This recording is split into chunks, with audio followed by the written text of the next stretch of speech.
ധർമാണായ സാധൂന വിനാശായ ദുഷ്കൃത, ദുഷ്ടന്മാരെ അമർച്ച ചെയ്യാനും ധർമ്മ സംസ്ഥാപനാർത്ഥായ ധർമ്മത്തെ നിലനിർത്താനുമായി സംഭവാമി യുഗേ യുഗേ, ഞാൻ എന്നും സംഭവിച്ചു കൊണ്ടിരിക്കുന്നു, ഞാൻ എന്നും ജനിച്ചു കൊണ്ടിരിക്കുന്നു, ഞാൻ യുഗം തോറും അവതരിച്ചു കൊണ്ടിരിക്കുന്നു. ഇതാണ് കൃഷ്ണൻ. ഹനുമാൻ ലങ്കയിൽ ആദ്യം കാണുന്നത് ആരെയാ? സീതയെ കാണുന്നതിന് മുമ്പേ കാണുന്നത് മണ്ഡോദരിയെയാണ്. മണ്ഡോദരിയെ കണ്ടിട്ട് ഹനുമാൻ തെറ്റിദ്ധരിച്ചു അത് സീതയാണോ എന്ന്.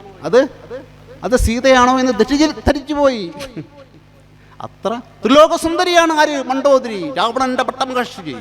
പഞ്ചകല്യാണിമാരിൽ ഒരാളാണ്. പഞ്ചകല്യാണിമാരിൽ ഒരാളാണ് മണ്ഡോദരി. മണ്ഡോദരി മൈസുതാം ഭരണീയ ദശാന്നാം തസ്യമുൽപാദയാമാസ മേഘനാഥ ഹോയം സുതം. മണ്ഡോദരി മയസുത, മയനാര അസുരശില്പിയാണ്. അസുരശില്പിയായ മകന്റെ പുത്രിയാണ് മണ്ഡോദരി. അസുരശില്പിയായ മകന്റെ പുത്രിയാണ് മണ്ഡോദരി. ഈ മണ്ഡോദരിയെ ദശാനനൻ എന്ന് പറഞ്ഞാൽ എന്താ?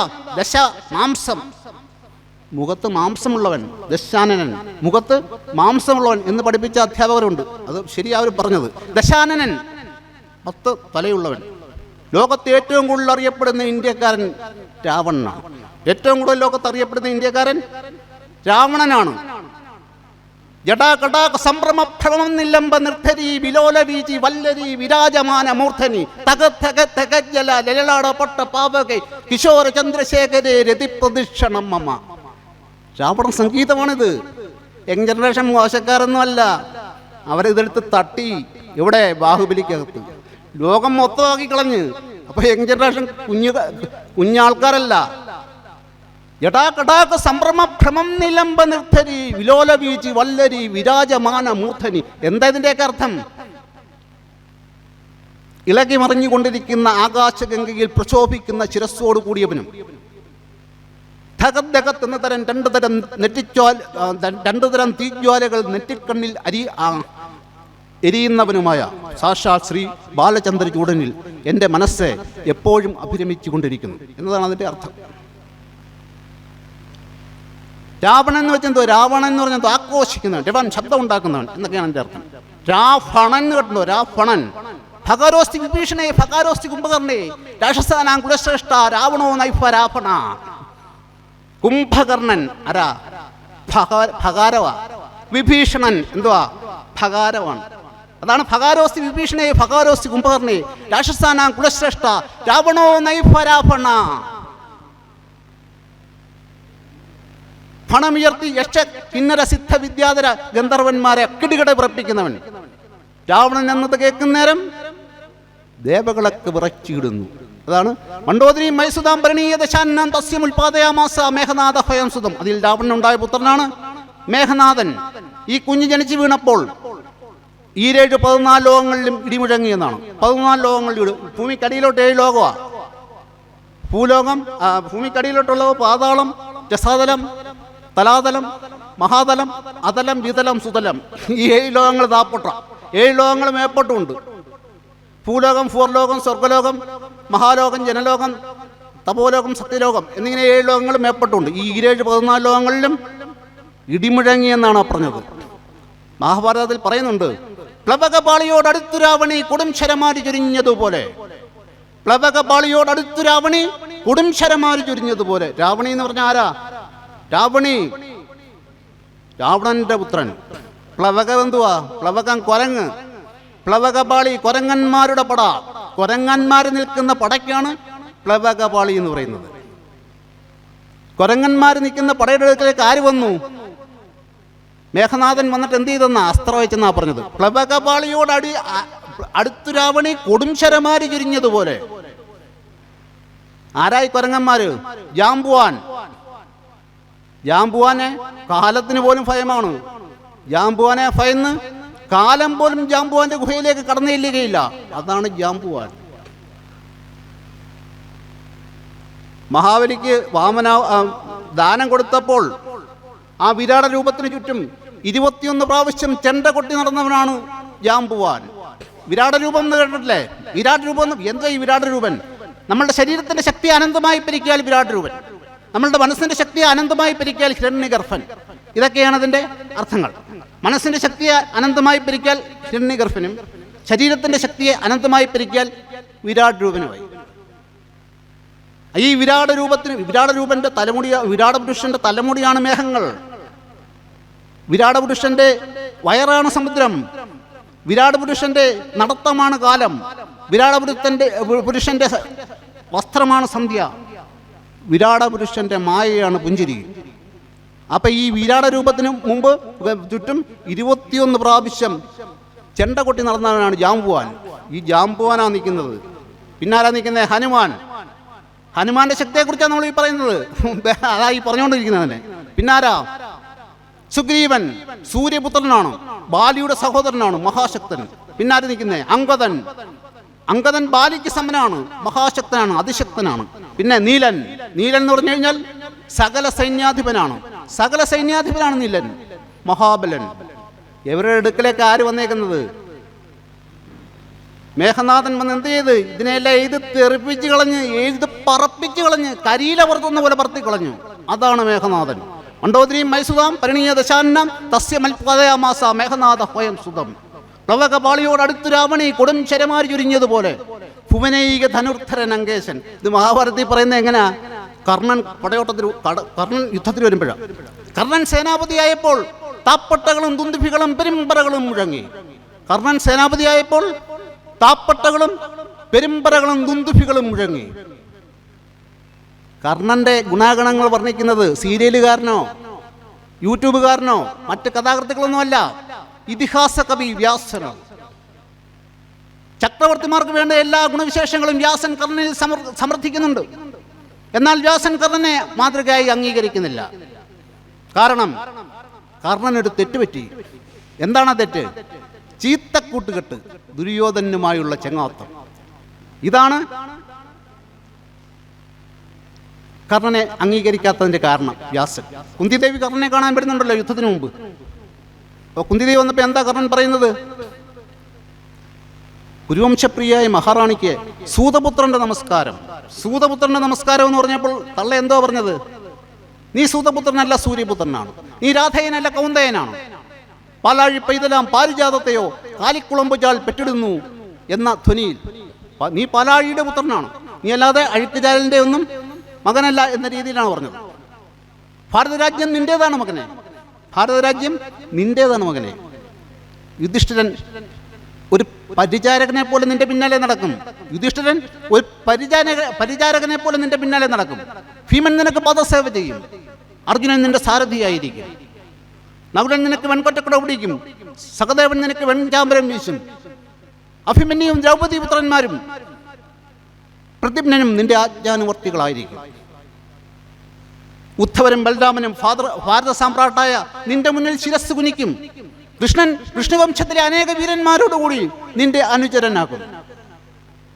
മഹത്തായ അനേകം തലമുറകൾ സുപ്രഭാതങ്ങൾ തുറന്ന് നിന്റെ തിരുനാമം ഉച്ചരിക്കും.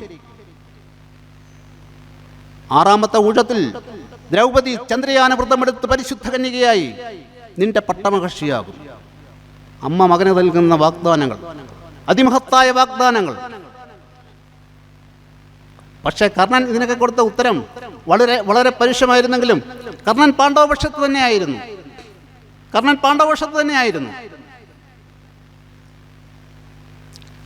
കർണൻ പറയുന്നു, പാണ്ഡവർ എൻ്റെ സഹോദരന്മാരല്ല, അജാന്ത ശത്രുക്കൾ. രണഭൂമിയിൽ ഞാൻ ആരാണെന്നവരറിയും. എന്തായാലും തള്ളയാണെന്ന് പറഞ്ഞില്ലേ? ഞാൻ യുദ്ധത്തിൽ അർജുൻ ഒഴികെ മറ്റാരെയും കൊല്ലുകയില്ല, അർജുൻ ഒഴികെ മറ്റാരെയും വധിക്കുകയില്ലെന്നാണ് കർണൻ വാക്ക് കൊടുക്കുന്നത്. അപ്പൊ കുന്തിദേവി എന്ത് പറഞ്ഞു? പാണ്ഡവർക്കുള്ള ഏകാശ്രയം കർണനാണെന്ന്. കുഞ്ഞനുജന്മാർ തെറ്റ് ചെയ്താൽ ജ്യേഷ്ഠനായി നീ ക്ഷമിക്കണ്ടയോ എന്നുമാണ് കർണൻ ചോദിച്ചത്. കുഞ്ഞനുജന്മാർ തെറ്റ് ചെയ്യുകയാണെങ്കിൽ ജ്യേഷ്ഠനായി നീ ക്ഷമിക്കണ്ടയോ എന്നാണ് കർണനോട് ചോദിച്ചത്. കർണൻ എപ്പോഴെന്താ പറഞ്ഞേ? അമ്മ വിഷമിക്കണ്ട, യുദ്ധത്തിന് ശേഷവും അമ്മയ്ക്ക് 5 പുത്രന്മാരുണ്ടായിരിക്കും. അർജുന സഹിതമായ പഞ്ചപാണ്ഡവരോ അല്ലെങ്കിൽ സകർണന്മാരായ പഞ്ചപാണ്ഡവരോ ഉണ്ടായിരിക്കും എന്ന് പറഞ്ഞു. ദുര്യോധനും കുന്തിദേവി വിശ്വസിച്ചിരുന്നതേ ഇല്ല കർണനെ ജയിക്കാൻ ആർക്ക് കഴിയുമെന്ന്. അർജുനന് കർണനെ ജയിക്കാൻ കഴിയുമെന്ന് കുന്തിദേവി വിശ്വസിച്ചിരുന്നതേ ഇല്ല. അതുപോലെ തന്നെ ദുര്യോധനും വിശ്വസിച്ചിരുന്നില്ല. യുദ്ധാരംഭത്തിന് കൃഷ്ണനോട് അർജുനൻ പറയുന്നുണ്ട്, തനിക്കെതിരെ ദുര്യോധനന് വേണ്ടി ജീവൻ ബലിയർപ്പിക്കാൻ വന്നു നിൽക്കുന്ന മഹാധീരന്മാരെ എനിക്കൊന്ന് കണ്ടാൽ കൊള്ളാമോ? തനിക്കെതിരെ ദുര്യോധനന് വേണ്ടി ജീവൻ ബലിയർപ്പിക്കാൻ വന്നു നിൽക്കുന്ന മഹാവീരന്മാരെ എനിക്കൊന്ന് കണ്ടാൽ കൊള്ളാമെന്ന് പറയുന്നുണ്ട്. ആ സമയം കൃഷ്ണൻ അത് കൊണ്ടുപോയി കാണിക്കുന്നുണ്ട്. അതേസമയം തന്നെ ദുര്യോധനൻ തനിക്കെതിരെ യുദ്ധം ചെയ്യാൻ വന്നിരിക്കുന്നവരെ പോയി നോക്കുന്നുണ്ട്. അർജുനനെ കേന്ദ്രീകരിച്ചുകൊണ്ടാണ് യുദ്ധമെങ്കിലും ദുര്യോധനന് ഭയം ഭീമനെയാണ്. ദുര്യോധനൻ അവിടെ ചെന്ന് നോക്കിയപ്പോൾ ദൃഷ്ടദ്യുമ്നൻ, സത്യകി, ദ്രുപദൻ, ഇങ്ങനെ ഒരു വലിയ വലിയ വില്ലാളികളെ കണ്ടു. എന്നിട്ട് ഇദ്ദേഹം തിരിച്ചോടി വന്ന് തൻ്റെ സേനാപതിയായ ഭീഷ്മരുടെ അടുക്ക വന്നിട്ട് പറയും, അവിടെയൊക്കെ ഒരുപാട് വില്ലാളി വീരന്മാരാണെന്ന് ഇപ്പോൾ ഉണ്ട്. ഇനിയിപ്പം അവരുടെ കൂടെ സാക്ഷാൽ ദേവേന്ദ്രനും അഷ്ടദിക്പാലകന്മാരും കൃതാന്തനും കാലൻ, കൃതാന്തനും കൂടി വന്ന് പാണ്ഡവരെ തുണച്ചാലും അജയ്യനായ അങ്ങയുടെ അടുക്കൽ അവർക്ക് എന്ത് ചെയ്യാൻ കഴിയും? അപ്പൊ ഭീഷ്മൻ എന്താ പറയുന്നത് ദുര്യോധനനോട്? ദുര്യോധനൻ പറയും, ആ അർജുനനെ വധിച്ച് യുധിഷ്ഠിരനെ എനിക്ക് പിടിച്ചു കിട്ടുന്നതാലും. അപ്പൊ ഭീഷ്മർ പറയുകയാണ്, സാക്ഷാൽ ജഗന്മയനായ നാരായണൻ പകലിരവ് തുണയരികിലുണ്ടോ സുയോധന, പാണ്ഡവന്മാർക്ക് ജയം വരൂ നിർണയം. സാക്ഷാൽ ജഗന്മയനായ സുയോധനൻ, സാക്ഷാൽ ജഗന്മയനായ നാരായണൻ പകലിരവ് തുണയരികിലുണ്ടോ സുയോധന, പാണ്ഡവന്മാർക്ക് ജയം വരൂ നിർണയം. സാക്ഷാൽ ജഗദീശ്വരനായ കൃഷ്ണൻ പാണ്ഡവന്മാർക്ക് തുണയായിട്ടുണ്ട്. പാണ്ഡവരെ ജയിക്കാനും നോക്കില്ല. വസുദേവൻ തന്നെ വന്ദിക്ക നീ താനും. നീ പോയി എന്ത് ചെയ്യാൻ? വസുദേവനെ, കൃഷ്ണനെ കുമ്പിടാൻ 10 ദിവസം ഭീഷ്മർ സേനാപതിയായി നിന്നു. 10 ദിവസം നിന്നു. 2 ദിവസം മാത്രം തെളിഞ്ഞ് യുദ്ധം ചെയ്തു. 3-ാം ദിവസവും 9-ാം ദിവസവും. ഈ 2 ദിവസങ്ങളിലും അർജുനൻ മോഹാത്സ്യപ്പെട്ട് വീഴുകയും കൃഷ്ണന് ആയുധമെടുക്കേണ്ടിയും തന്നെ കൊല്ലാനുള്ള മാർഗം പാണ്ഡവർക്ക് പറഞ്ഞു കൊടുത്ത് ഭീഷ്മർ ശരശയ്യയിൽ വീണു. 2ാമത്തെ സേനാപതി ദ്രോണരാണ്. ദ്രോണർ സേനാപതിയായപ്പോഴും ദുര്യോധനൻ വന്നിട്ട് പറഞ്ഞു, അസ്ത്രശസ്ത്രാദികളുടെ അധികാരിയായ അങ്ങേക്ക് അസാധ്യമായി 14 ലോകങ്ങളിലും ഒന്നുമില്ല. അസ്ത്രശസ്ത്രാദികളുടെ അധികാരിയായ അങ്ങേക്ക് അസാധ്യമായി 14 ലോകങ്ങളിലും ഒന്നുമില്ല. ആ അർജുനനെ കൊന്ന് യുധിഷ്ഠിരനെ എനിക്ക് പിടിച്ചു കെട്ടി തന്നാലും. അപ്പൊ എന്താണ് ദ്രോണർ പറയുന്നത്? പാർത്ഥിവനന്ദനായ സുയോധന, പാർത്ഥനും കൃഷ്ണനും ഒന്നിച്ചെതിർക്കെങ്കിൽ പിന്നെ അവരോട് പോരിനിതാരടോ? നാരായണനും നരനാം വിജയനും. ഈ വന്നു നിൽക്കുന്ന ആരൊക്കെയാ? നരനാരായണന്മാരാണ്. അവരെ ജയിക്കാനൊന്നും ആർക്കൊക്കില്ല. എന്നാൽ ആവത് ചെയ്യാൻ ഞാൻ, എന്നെ കൊണ്ട് എന്തോ കഴിയും അത് ഞാൻ ചെയ്യാമെന്ന് പറഞ്ഞു. പിന്നെ എന്തെങ്കിലും ചെയ്തു കൊടുത്തത് ദ്രോണരാ. ദുര്യോധനൻ വന്ന് കരയുകയും പറയുകയൊക്കെ ചെയ്യുമ്പം ഖണ്ഡവം പൂക്കതു പാവകനെ പോലെ പാണ്ഡവസേന ദഹിപ്പിച്ച് ആചാര്യൻ കാട്ടുതീയിൽ കാറ്റു പടർന്നു പിടിച്ചതുപോലെ പാണ്ഡവസേനയെ എരിച്ചു കളഞ്ഞു. ദ്രോണർ പാണ്ഡവസേനയെ എരിച്ചു കളഞ്ഞു. ഖണ്ഡവം പൂക്കതു പാവകനെ പോലെ പാണ്ഡവസേന ദഹിപ്പിച്ച് ആചാര്യൻ അർജുനനെ കൊല്ലാനായി തന്നെ തീരുമാനിച്ചു. അർജുനനെ കൊല്ലാനായി തന്നെ നിശ്ചയിച്ചു. പത്മവ്യൂഹം സൃഷ്ടിച്ചു, പങ്കജവ്യൂഹം സൃഷ്ടിച്ചു. അർജുനനെ വധിക്കാനായി തന്നെ തീരുമാനിച്ചുകൊണ്ട് പങ്കജവ്യൂഹം സൃഷ്ടിച്ചു. കൃഷ്ണൻ അർജുനനെ വിട്ടുകൊടുത്തില്ല. പകരം കൃഷ്ണാർജുന തുല്യനായ അഭിമന്യുവിനെ വിട്ടുകൊടുത്തു. ദ്രോണരും വീണ് കഴിഞ്ഞപ്പോൾ അടുത്ത സേനാപതി കർണനാണ്. കർണൻ സേനാപതിയായപ്പോഴും ദുര്യോധനൻ വന്നിട്ട് പറഞ്ഞു, എൻ്റെ എല്ലാ സംശയങ്ങളും അസ്തമിച്ചു, എൻ്റെ എല്ലാ ദുഃഖങ്ങളും അവസാനിച്ചു. പിതാമഹനും ആചാര്യനും ശരീരം കൊണ്ട് മാത്രമാണ് എൻ്റെ ഭാഗത്ത് നിന്നത്. പിതാമഹനും ആചാര്യനും ശരീരം കൊണ്ട് മാത്രമാണ് എൻ്റെ കൂടെ നിന്നത്. അവർ മനസ്സുകൊണ്ട് പാണ്ഡവപക്ഷത്തായിരുന്നു. എന്നാൽ ഇപ്പോൾ എൻ്റെ ചങ്ങാതി, എൻ്റെ ഉറ്റമിത്രം സേനാപതിയായപ്പോൾ ഞാൻ യുദ്ധം ജയിച്ചു കഴിഞ്ഞു. യുധിവിജയനെ വധിക്കുകയും വേണം, യുധിഷ്ഠിരൻ തന്നെ പിടിച്ചു കെട്ടണം. യുധിവിജയനെ വധിക്കുകയും വേണം, യുധിഷ്ഠിരൻ തന്നെ പിടിച്ചു കെട്ടണം. കൊടിതഴകളും കൊടിമരങ്ങളും പരന്നു പോർക്കളം നിറഞ്ഞു വൻപട. അപ്പൊ എന്താ കർണൻ പറയുന്നത്? ഹരി ജഗന്നാഥൻ പരൻ നാരായണൻ തുണയായുണ്ടല്ലോ അരികിലെപ്പോഴും. വിജയൻ എന്നുള്ള പേരും അവനുണ്ട്. ജയമെല്ലാം കൊണ്ട് അവനെ വന്നിടൂ. ആർക്കാ വരുന്നത് ജയം? അവന്റെ പേര് തന്നെ വിജയൻ എന്നാണ്. അർജുനന്റെ പേര് തന്നെ വിജയൻ എന്നാണ്. അവരെ വിജയനെ ജയിക്കുന്നത് 3 സേനാപതികൾ കൊടുത്ത ഉത്തരവാണ്. ഭീഷ്മരും ദ്രോണരും കർണനും നിൽക്കുന്ന സൈന്യത്തെ തോൽപ്പിക്കാൻ ദേവാസുരന്മാർക്ക് കഴിയുകയില്ല. ആ സേനാപതികൾ പറഞ്ഞ ഉത്തരമാണ്. ഇവിടെ അപ്പോൾ കർണൻ സേനാപതിയായിട്ട് വരുമ്പോഴാണ് ഈ ഇദ്ദേഹത്തിൻ്റെ മേഘനാഥൻ്റെ ആക്രമണത്തെക്കുറിച്ച് പറയുന്നത്.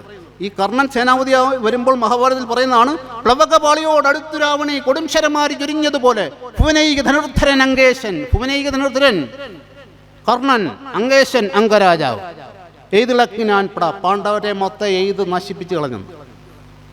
ഈ മേഘനാഥന്റെ അസ്ത്രത്തെ മാനിച്ചാണ് ഹനുമാൻ ലങ്കയിൽ കീഴടങ്ങിയത്. രാമായണം സുന്ദരകാണ്ഡത്തിലെ അതിപ്രശസ്തമായ ഭാഗമാണ് ലങ്കാദഹനം. രാവണനെ ബ്രഹ്മാസ്ത്രത്തിൽ ബന്ധിച്ച് രാവണ സംശയം ഹാജരാക്കി. അപ്പോൾ ഉടൻ തന്നെ രാവണൻ കൽപ്പിച്ചു, അക്ഷകുമാരനെ വധിച്ച ഹനുമാനെ കൊല്ലുക, വയ്യാതെ ഇവനെ കൊല്ലുക, വയ്യാതെ ഉടൻ തന്നെ കൊന്നുകളയാൻ പറഞ്ഞു. രാവണൻ ആക്രോശിച്ചു, കൊല്ലുമാറില്ല ദൂതരെ ആരുമേ.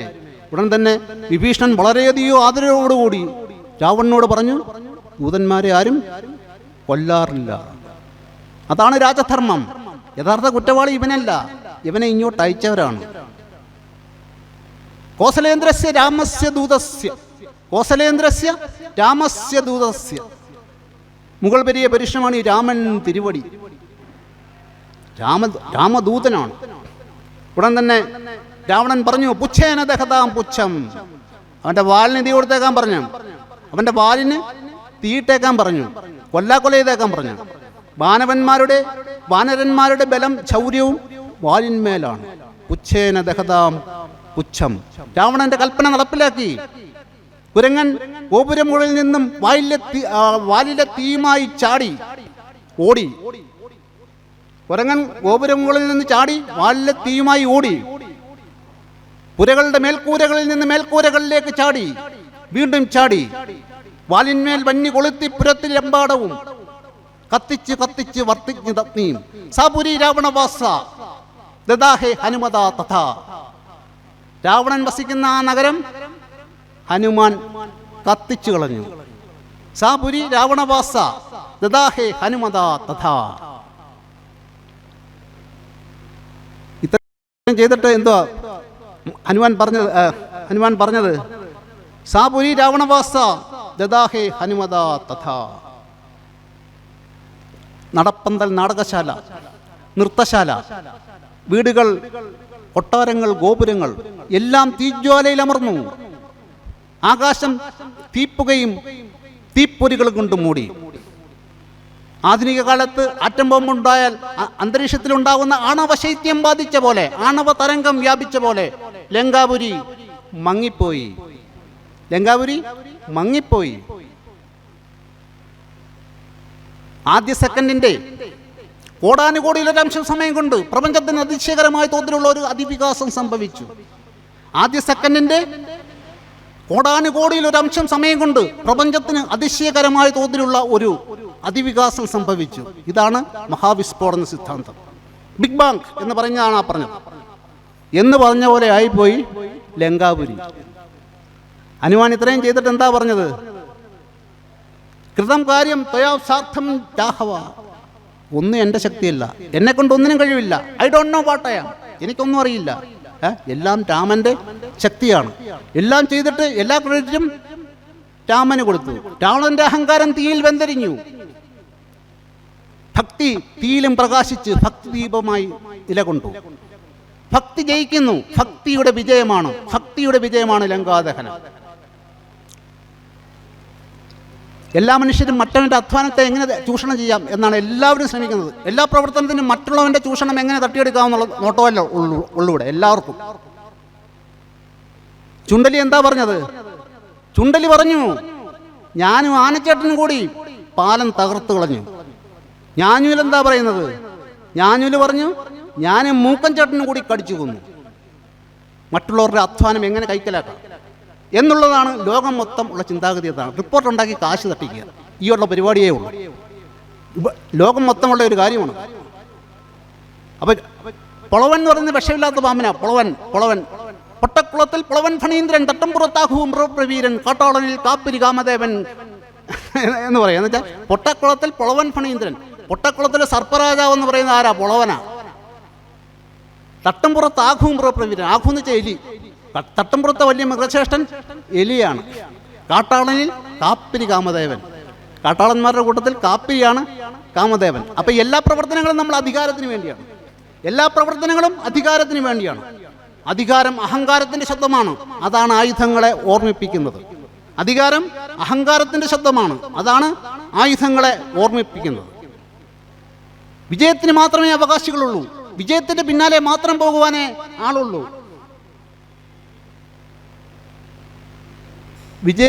ലോകം മുഴുവൻ വിജയത്തിൻ്റെ പിന്നാലെയാണ്. പരാജയം അനാഥമാണ്. പരാജയം അനാഥമാണ്. എന്നാൽ പണം, പാണ്ഡിത്യം, ആഠ്യത്യം ഇതെല്ലാം വിഡ്ഢികളുടെ മേഖലയാണെന്ന് സത്യദർശികൾ പറയുന്നു. പണം, പാണ്ഡിത്യം, ആഠ്യത്യം ഇതെല്ലാം വിഡ്ഢികളുടെ മേഖലയാണെന്ന് സത്യദർശികൾ പറയുന്നു. ജയവും പരാജയവും തുല്യമായ സുഖഫലം തന്നെയാണെന്ന് അവർ ആവർത്തിച്ച് അറിയിക്കുന്നു. വാക്കുകൾ കൊണ്ടൊരു രക്ഷാകവചം തീർക്കുന്നതാണ് പ്രഭാഷണം. പ്രഭാഷണം എന്ന് പറഞ്ഞാൽ എന്താണ്? വാക്കുകൾ കൊണ്ടൊരു രക്ഷാകവചം തീർക്കുന്നതാണ് പ്രഭാഷണം. പ്രവേശിക്കുന്നവരെ എല്ലാ പ്രതീക്ഷകളും ഉപേക്ഷിക്കും.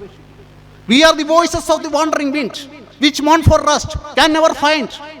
Lo, as the wind is, so is mortal life. As I, as of, as Tom, as Tiff. We are the voices of the wandering wind. ഒരു നിമിഷത്തെ വിശ്രമത്തിന് വേണ്ടി അലഞ്ഞു തിരിയുന്ന കാറ്റിൻ്റെ അവസ്ഥ തന്നെയാണ് മനുഷ്യൻ്റെയും ഗതി. ഒരു നിമിഷത്തെ വിശ്രമത്തിന് വേണ്ടി അലഞ്ഞു തിരിയുന്ന കാറ്റിൻ്റെ അവസ്ഥ തന്നെയാണ് മനുഷ്യൻ്റെയും ഗതി. ഒരിക്കലും അത് കിട്ടില്ല. അതാണ് we are the voices of the wandering wind, which mourn for rest, can never find. Lo, as the wind is, so is mortal life. Amon, as I, as of, as Tom, as Tiff. അതാണ് പറഞ്ഞത്. വിശ്രമ ജീവിതം എന്ന് പറഞ്ഞൊന്നുമില്ല. ജീവിത ലക്ഷ്യത്തെ ഉപജീവന മാർഗമായി കണ്ടവർക്കാണ് വിശ്രമ ജീവിതം. ജീവിതം വിശ്രമത്തിൽ വിശ്വസിക്കുന്നില്ല. ജീവിതം വിശ്രമത്തിൽ വിശ്വസിക്കുന്നില്ല. നിരന്തര പരിശ്രമമാണ് ജീവിതത്തിൻ്റെ ആധാരം. നിരന്തര പരിശ്രമമാണ് ജീവിതത്തിൻ്റെ ആധാരം. എങ്ങും കലാപത്തിൻ്റെയും വിലാപത്തിൻ്റെയും നെടുവീർപ്പിൻ്റെയും തേങ്ങലുകൾ മാത്രം. എങ്ങും കലാപത്തിൻ്റെയും വിലാപത്തിൻ്റെയും നെടുവീർപ്പിൻ്റെയും തേങ്ങലുകൾ മാത്രം. ആരും ആത്മഹത്യയിലേക്ക് പോകരുത്. ആരും ആത്മഹത്യയിലേക്ക് പോകരുത്. മരണത്തിൻ്റെ മുന്നിൽ ജീവിതത്തിൻ്റെ കൊടി ഉയർത്തിപ്പിടിക്കുക. മരണത്തിൻ്റെ മുന്നിൽ ജീവിതത്തിൻ്റെ കൊടി ഉയർത്തിപ്പിടിക്കുക. ജയിലിൽ കിടക്കുന്നവർ ജീവിക്കുകയാണ്. ക്യാൻസർ വാർഡിൽ കഴിയുന്നവരും ജീവിക്കുകയാണ്. പഞ്ചനക്ഷത്ര ഹോട്ടലിൽ ഇരിക്കുന്നവരും ജീവിക്കുകയാണ്. ജീവിതം എല്ലായിടവും ജീവിതമാണ്. ജീവിതം ജീവിച്ചു തീർക്കുക. ജീവിതം എല്ലാവരും ജീവിച്ചു തീർക്കുക.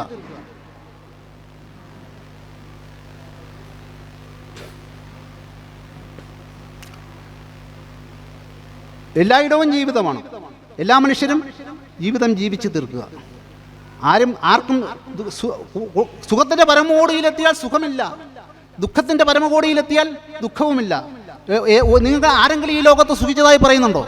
ഈ ലോകത്ത് ആരും സുഖിച്ചതായി പറയുന്നില്ല. നമ്മൾ ഏറ്റവും വലിയ ആൾക്കാർ സുഖിച്ചു എന്ന് പറയുന്നവരെല്ലാം പറയുന്നത് എൻ്റെ ജീവിതം ഒരു പരാജയമായിരുന്നു, എൻ്റെ ജീവിതം ഒരു പരാജയമായിരുന്നു, എനിക്കൊന്നും നേടുവാൻ കഴിഞ്ഞില്ല എന്നാണ് എല്ലാവരും ഞാൻ കേട്ടിട്ടുള്ളൂ. ഒരുത്തൻ പോലും ഞാൻ ജയിച്ചു എന്ന് പറയുന്നില്ല. അതുകൊണ്ട് ജീവിതത്തെ നമ്മൾ നേരിടുക. ജീവിതത്തെ നമ്മൾ നേരിടുക, അതാണ് പ്രധാനം. ജീവിതത്തെ നമ്മൾ ഫൈറ്റ് ചെയ്ത് നീക്കുക.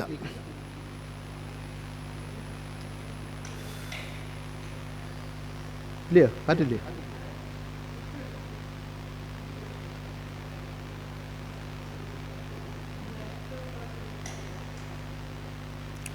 തോട്ടിപ്പണി ചെയ്തും വർത്തകൻ വാണിജ്യം ചെയ്തും ചെരുപ്പ് കുത്തി തുകൽപ്പണി ചെയ്തും സെക്യൂരിറ്റി കാവൽപ്പണി ചെയ്തും ആത്മോദ്ധാരണത്തിന് അവകാശികളായിത്തീരുന്നു. തോട്ടിപ്പണി ചെയ്തും വർത്തകൻ വാണിജ്യം ചെയ്തും ചെരുപ്പ് കുത്തി തുകൽപ്പണി ചെയ്തും സെക്യൂരിറ്റി കാവൽപ്പണി ചെയ്തും ആത്മോദ്ധാരണത്തിന് അവകാശികളായിത്തീരുകയാണ്. നീ എന്ത് ചെയ്തു എന്ന ചോദ്യമില്ല, എങ്ങനെ ചെയ്തു എന്ന ചോദ്യമുണ്ട്. നീ അവിടുത്തെ MD ആണോ തൂപ്പുകാരിയാണോ എന്ന് ചോദിക്കില്ല. നിന്റെ പണി എങ്ങനെ ചെയ്തു അങ്ങനൊരു ചോദ്യമുണ്ട്. നമ്മളുടെ പണി കൃത്യമായും സത്യമായും ചെയ്യുക, നമ്മളുടെ പണി ആത്മാർത്ഥമായി ചെയ്യുക, ആരെയും ഭയക്കണ്ട. ഇതാണ് അധ്വാനം. അധ്വാനം എന്ന് പറയുന്നത് നമ്മളുടെ പണി കൃത്യമായും സത്യസന്ധമായും ചെയ്യുക. അവരാണ് അധ്വാനിക്കുന്നവരുടേതാണ് ലോകം. ഈ ലോകം ആരുടേതാണ്? അധ്വാനിക്കുന്നവരേതാണ്. മണ്ണിന് നിറവും മണവും നൽകിയ മഴവില്ലുകൾ ആരാണ്? അധ്വാനിക്കുന്നവനാണ്. നമ്മൾ ബഹുമാനിക്കേണ്ടത് ആരെയാണ്? അധ്വാനിക്കുന്നവനെയാണ്. അത് നമ്മൾ മനസ്സിലാക്കുക. അധ്വാനിക്കുന്നവനുണ്ടാക്കിയ നേട്ടം എവിടെ ഉള്ളൂ? വേറെ ആരും ഒരു നേട്ടവും ഉണ്ടാക്കിയിട്ടില്ല. നമുക്ക് കാലം കണ്ട് നമുക്ക് മനസ്സിലാക്കുന്നതാണ്. അമേരിക്കൻ ഓയിൽ കമ്പനിയിലെ എഞ്ചിനീയർ വിശുദ്ധ പുസ്തകം വായിച്ചപ്പോൾ പേടകത്തിൽ ടാറൊട്ടിച്ചിരിക്കുന്നു എന്ന് വായിച്ചു, പേടകത്തിൽ കീലൊട്ടിച്ചിരിക്കുന്നു എന്ന് വായിച്ചു. അദ്ദേഹത്തിൻ്റെ ബുദ്ധി അപ്പോൾ പ്രകാശിച്ചു. കീലുള്ളിടത്ത് എന്തുണ്ട്? കീലുള്ളിടത്ത് ഓയിലുണ്ട്, പെട്രോളുണ്ട്, എണ്ണയുണ്ട്. ഒരു ഭാഗ്യപരീക്ഷണം, പുസ്തകം പറഞ്ഞ ലൊക്കേഷൻ അനുസരിച്ച് അവിടെ ഖനനം ചെയ്തപ്പോൾ 60-70 വർഷങ്ങൾക്ക് മുമ്പ് ആർക്കും വേണ്ടാതിരുന്ന പേർഷ്യൻ ഗൾഫ്, 60-70 വർഷങ്ങൾക്ക് മുമ്പ് ആർക്കും വേണ്ടാതിരുന്ന പേർഷ്യൻ ഗൾഫ് എണ്ണ കൊണ്ട് സമൃദ്ധമായി. മിഡിൽ ഈസ്റ്റ് എണ്ണ കൊണ്ട് സമൃദ്ധമായി. പാവപ്പെട്ടവന്റെ കാല് പൊള്ളുന്ന മരുഭൂമിയിൽ പതിച്ചപ്പോൾ ഇവിടെ ഉള്ളവർ പച്ചനോട്ടെണ്ണാൻ തുടങ്ങി. പണ്ട് പാവപ്പെട്ട സ്കൂൾ വാദ്യാരെന്നാണ് പറയുന്നത്, വീട്ടിൽ പട്ടിണിയാ. എനിക്കറിയാവുന്ന കാലഘട്ടമായി പറയുന്നത്, വീട്ടിൽ പട്ടിണിയാ. പാവപ്പെട്ടവന്റെ കാല് മരുഭൂമിയിൽ പതിച്ചപ്പോൾ ഇവിടെ ഉള്ളവർ പച്ചനോട്ടെണ്ണാൻ തുടങ്ങി. കേരളം സമൃദ്ധമായി. ഓലക്കീറിട്ടിരുന്ന് ചെണ്ടമുറിയും കപ്പ പുഴുങ്ങി കാന്താരി മുളക് കുടച്ച് മേലോട്ട് നോക്കി നക്ഷത്രങ്ങളായി ഇരുന്ന് കൊണ്ട് തിന്നുകൊണ്ടിരുന്നവരെല്ലാം റോയൽ ഫാറ്റിൻ്റെയും റോൾസ് റോയ്സ് കാറുകളുടെയും അധിപരായി തീർന്നു, ഉടമകളായി തീർന്നു. ഇതാണ് അധ്വാനത്തിൻ്റെ മഹത്വം. മെറ്റമോർഫോസിസ്, അധ്വാനത്തിൻ്റെ മഹത്വത്തെക്കുറിച്ചാണ് ഈ പറഞ്ഞത്. മണ്ണിന് നിറവും മണവും നൽകിയ മഴവില്ലുകൾ അധ്വാനിക്കുന്നവരാണ്. അത് നിങ്ങൾ മനസ്സിലാക്കിയിരിക്കണം. പുഴു പൂമ്പാറ്റയായി പേടിച്ചും പാത്തും കഴിഞ്ഞിരുന്ന പുഴു, അറപ്പും വെറുപ്പും ഉണ്ടാക്കുന്ന പുഴു ശലഭമായി പറന്നപ്പോൾ ശലഭമായപ്പോൾ എന്താ ചെയ്ത്? പൂവിൽ നിന്ന് തേൻ കുടിച്ചു. ശലഭമായി പറന്നപ്പോൾ പൂക്കളിൽ നിന്ന് തേൻ കുടിച്ചു. കുട്ടികൾ മാടി വിളിച്ചു. ഇതാണ് മെറ്റമോർഫോസിസ്. രൂപാന്തരം പ്രാപിച്ചു. പുഴു ശലഭമായി മാറി. അങ്ങനെയുള്ള കാലഘട്ടങ്ങളുണ്ട്. രാമം ദശരഥം വിധിമാൻ മിതി ജനകാത്മജ അയോധ്യ മടവിം വിധി ഗച്ഛതാത് യഥാസുഖം.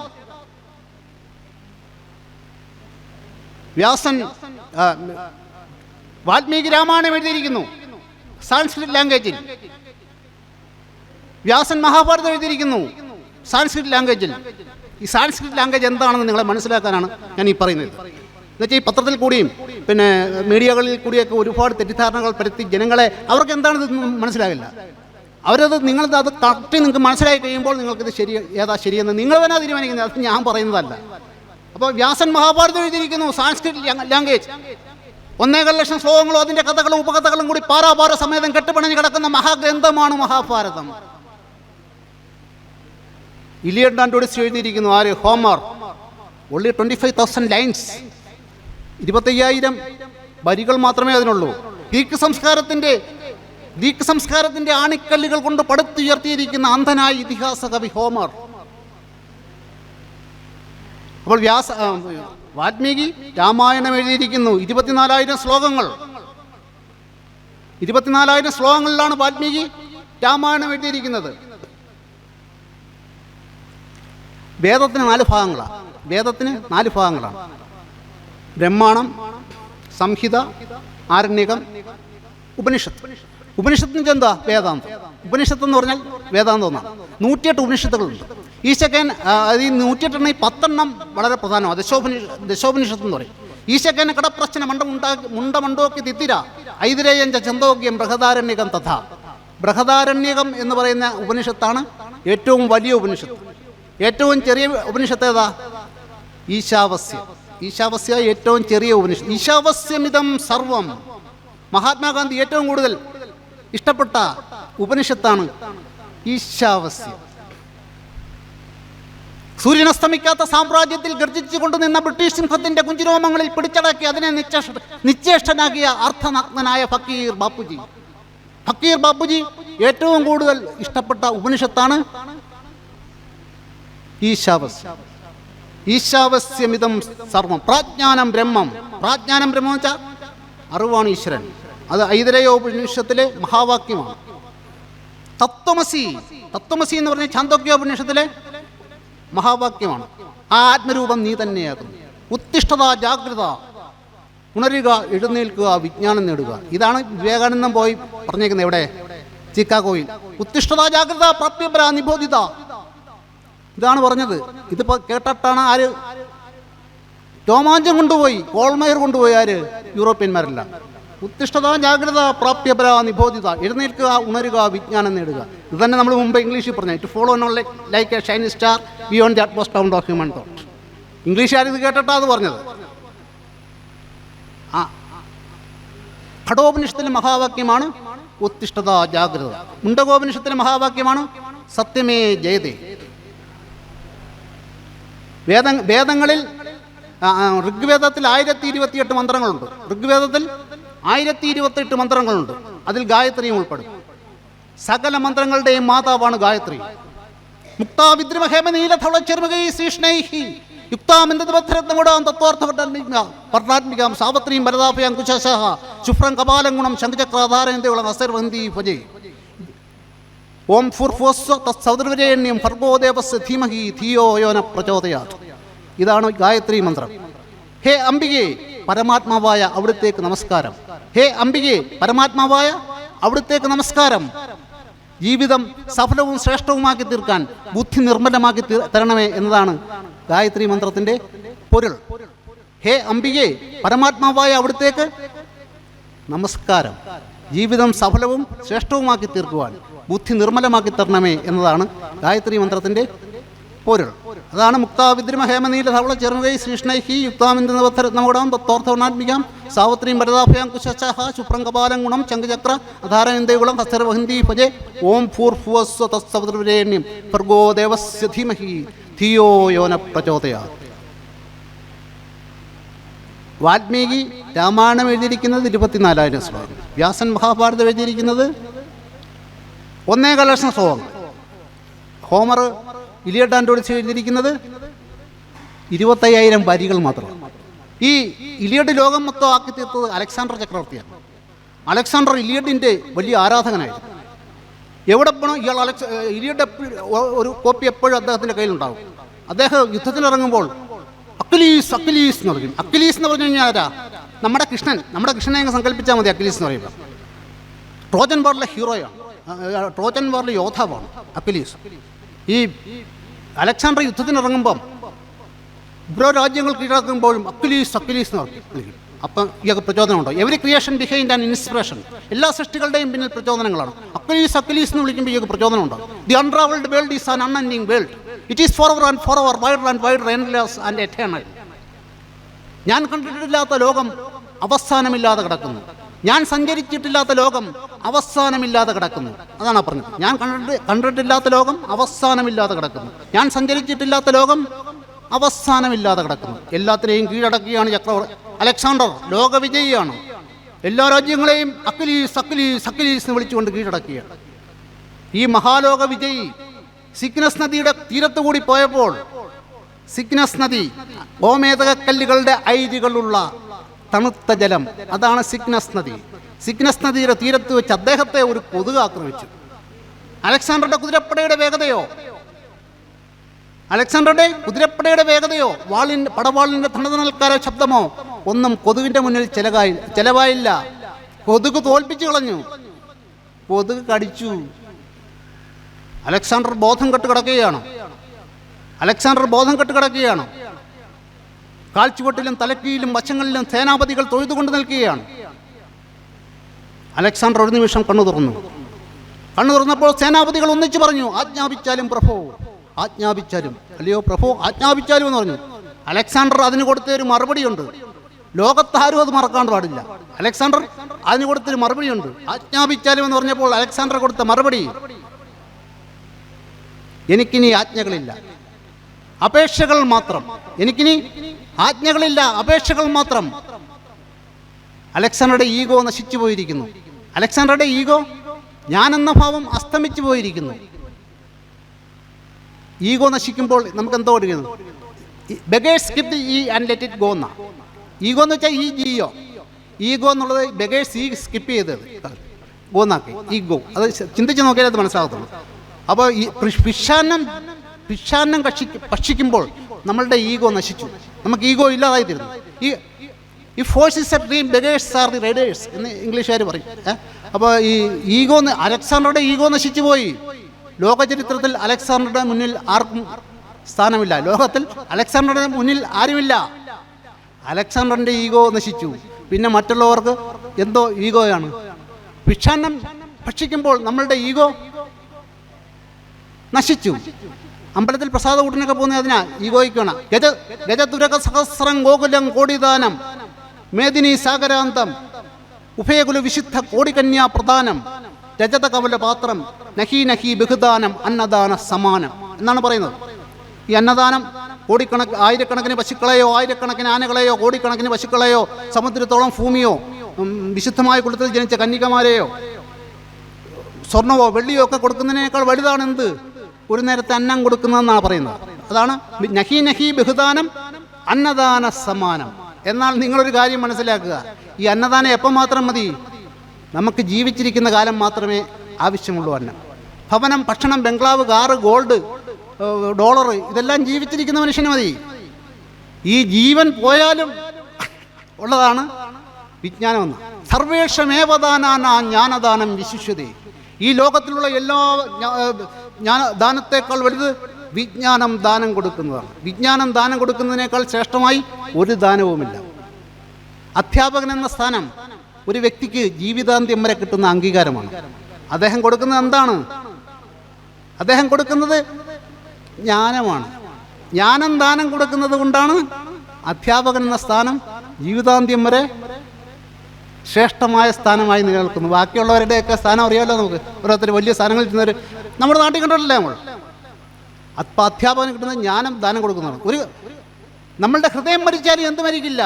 ഹൃദയം മരിച്ചാലും മസ്തിഷ്കം മരിക്കില്ല. ഹൃദയം മരിച്ചാലും മസ്തിഷ്കം മരിക്കുകയില്ല. വീണ്ടും ഫൈറ്റ് ചെയ്തുകൊണ്ടിരിക്കും.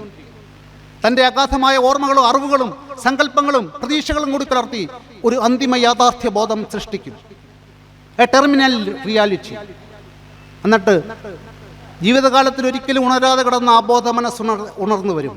ജീവിതത്തിൽ ഒരിക്കലും അബോധ മനസ്സ് ഉണരാതെ കിടക്കുകയാണ്. അവൻ ഉണർന്നു വരും. എല്ലാ ജന്മങ്ങളും അതിലുണ്ട്. ഉണർന്നു വന്നിട്ട് മരിക്കുന്ന വ്യക്തിക്ക് സാന്ത്വനം കൊടുക്കും. ഭയക്കണ്ട, ഞാൻ നിൻ്റെ കൂടെയുണ്ട് എന്ന് പറയും. അതാണ് knowledge is a treasure, it follow his master each and everywhere. വിജ്ഞാനം എന്ന് പറയുന്നത് അവൻ്റെ കൂടെ ജന്മാന്തരങ്ങളിലേക്ക് പോകുന്ന ഏറ്റവും വലിയ ഒരു നിധിയാണ് വിജ്ഞാനം എന്ന് പറയുന്നത്. അതാണ് knowledge is a treasure followed by each and everywhere his master. അവൻ്റെ യജമാനൻ്റെ കൂടെ ജന്മാന്തരങ്ങളിലേക്ക് സഞ്ചരിക്കുന്നതാണ് വിജ്ഞാനം. അതാണ് സർവേഷമേവദാനാനാം ജ്ഞാനദാനം വിശിഷ്യതേ എന്ന് പറയുന്നത്.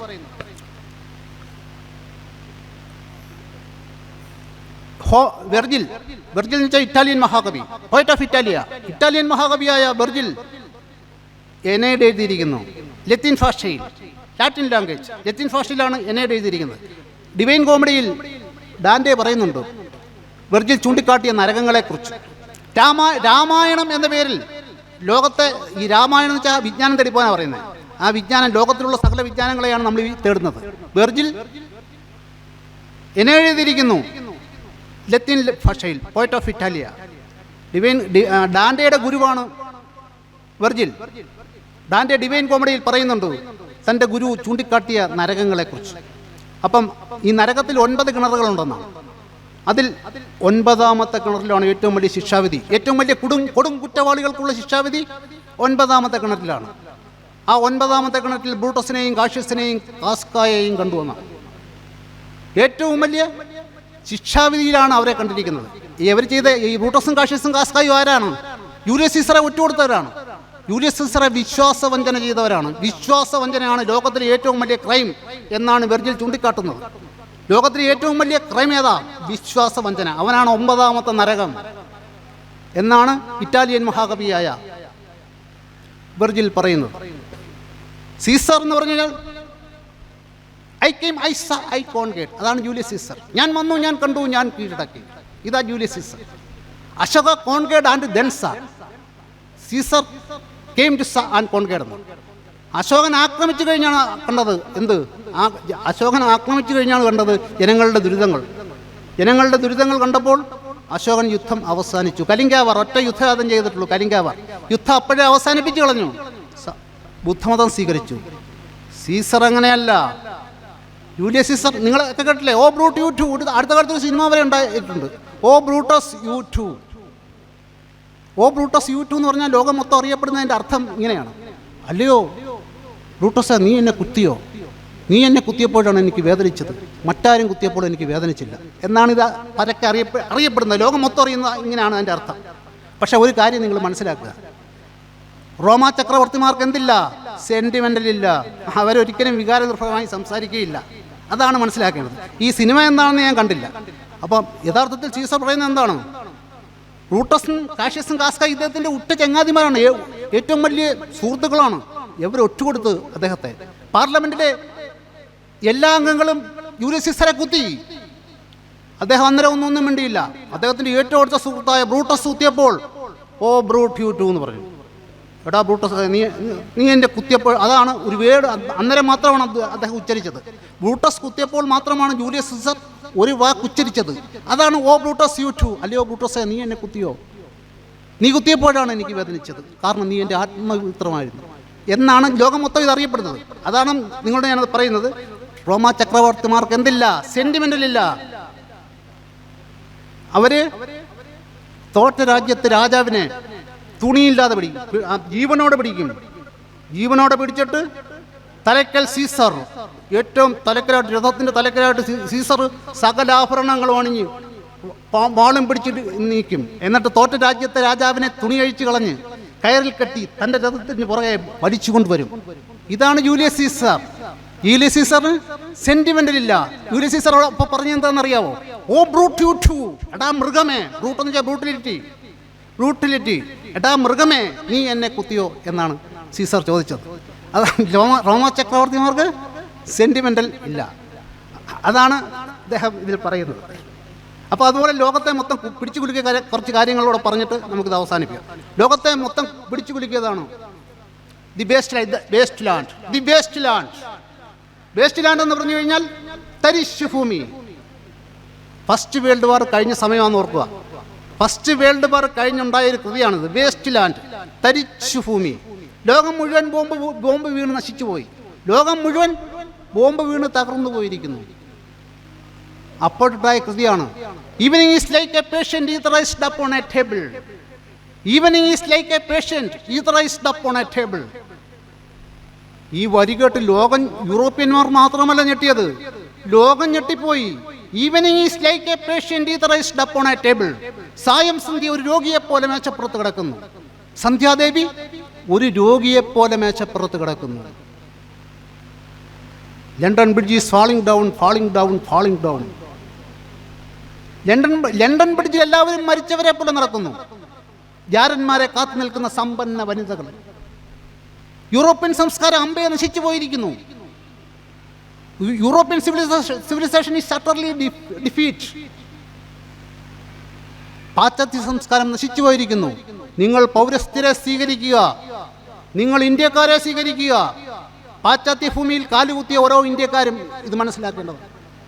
പാശ്ചാത്യ ഭൂമിയിൽ കാലുകുത്തിയ ഓരോ ഇന്ത്യക്കാരനും ഇത് മനസ്സിലാക്കേണ്ടതാണ്. നമ്മുടെ സംസ്കാരത്തെ നമ്മൾ നശിപ്പിക്കരുത്. യൂറോപ്യന്മാർ മാത്രമാണ് ഇവിടെ, അവർക്ക് മാത്രമാണ് ശരീരം മാത്രം.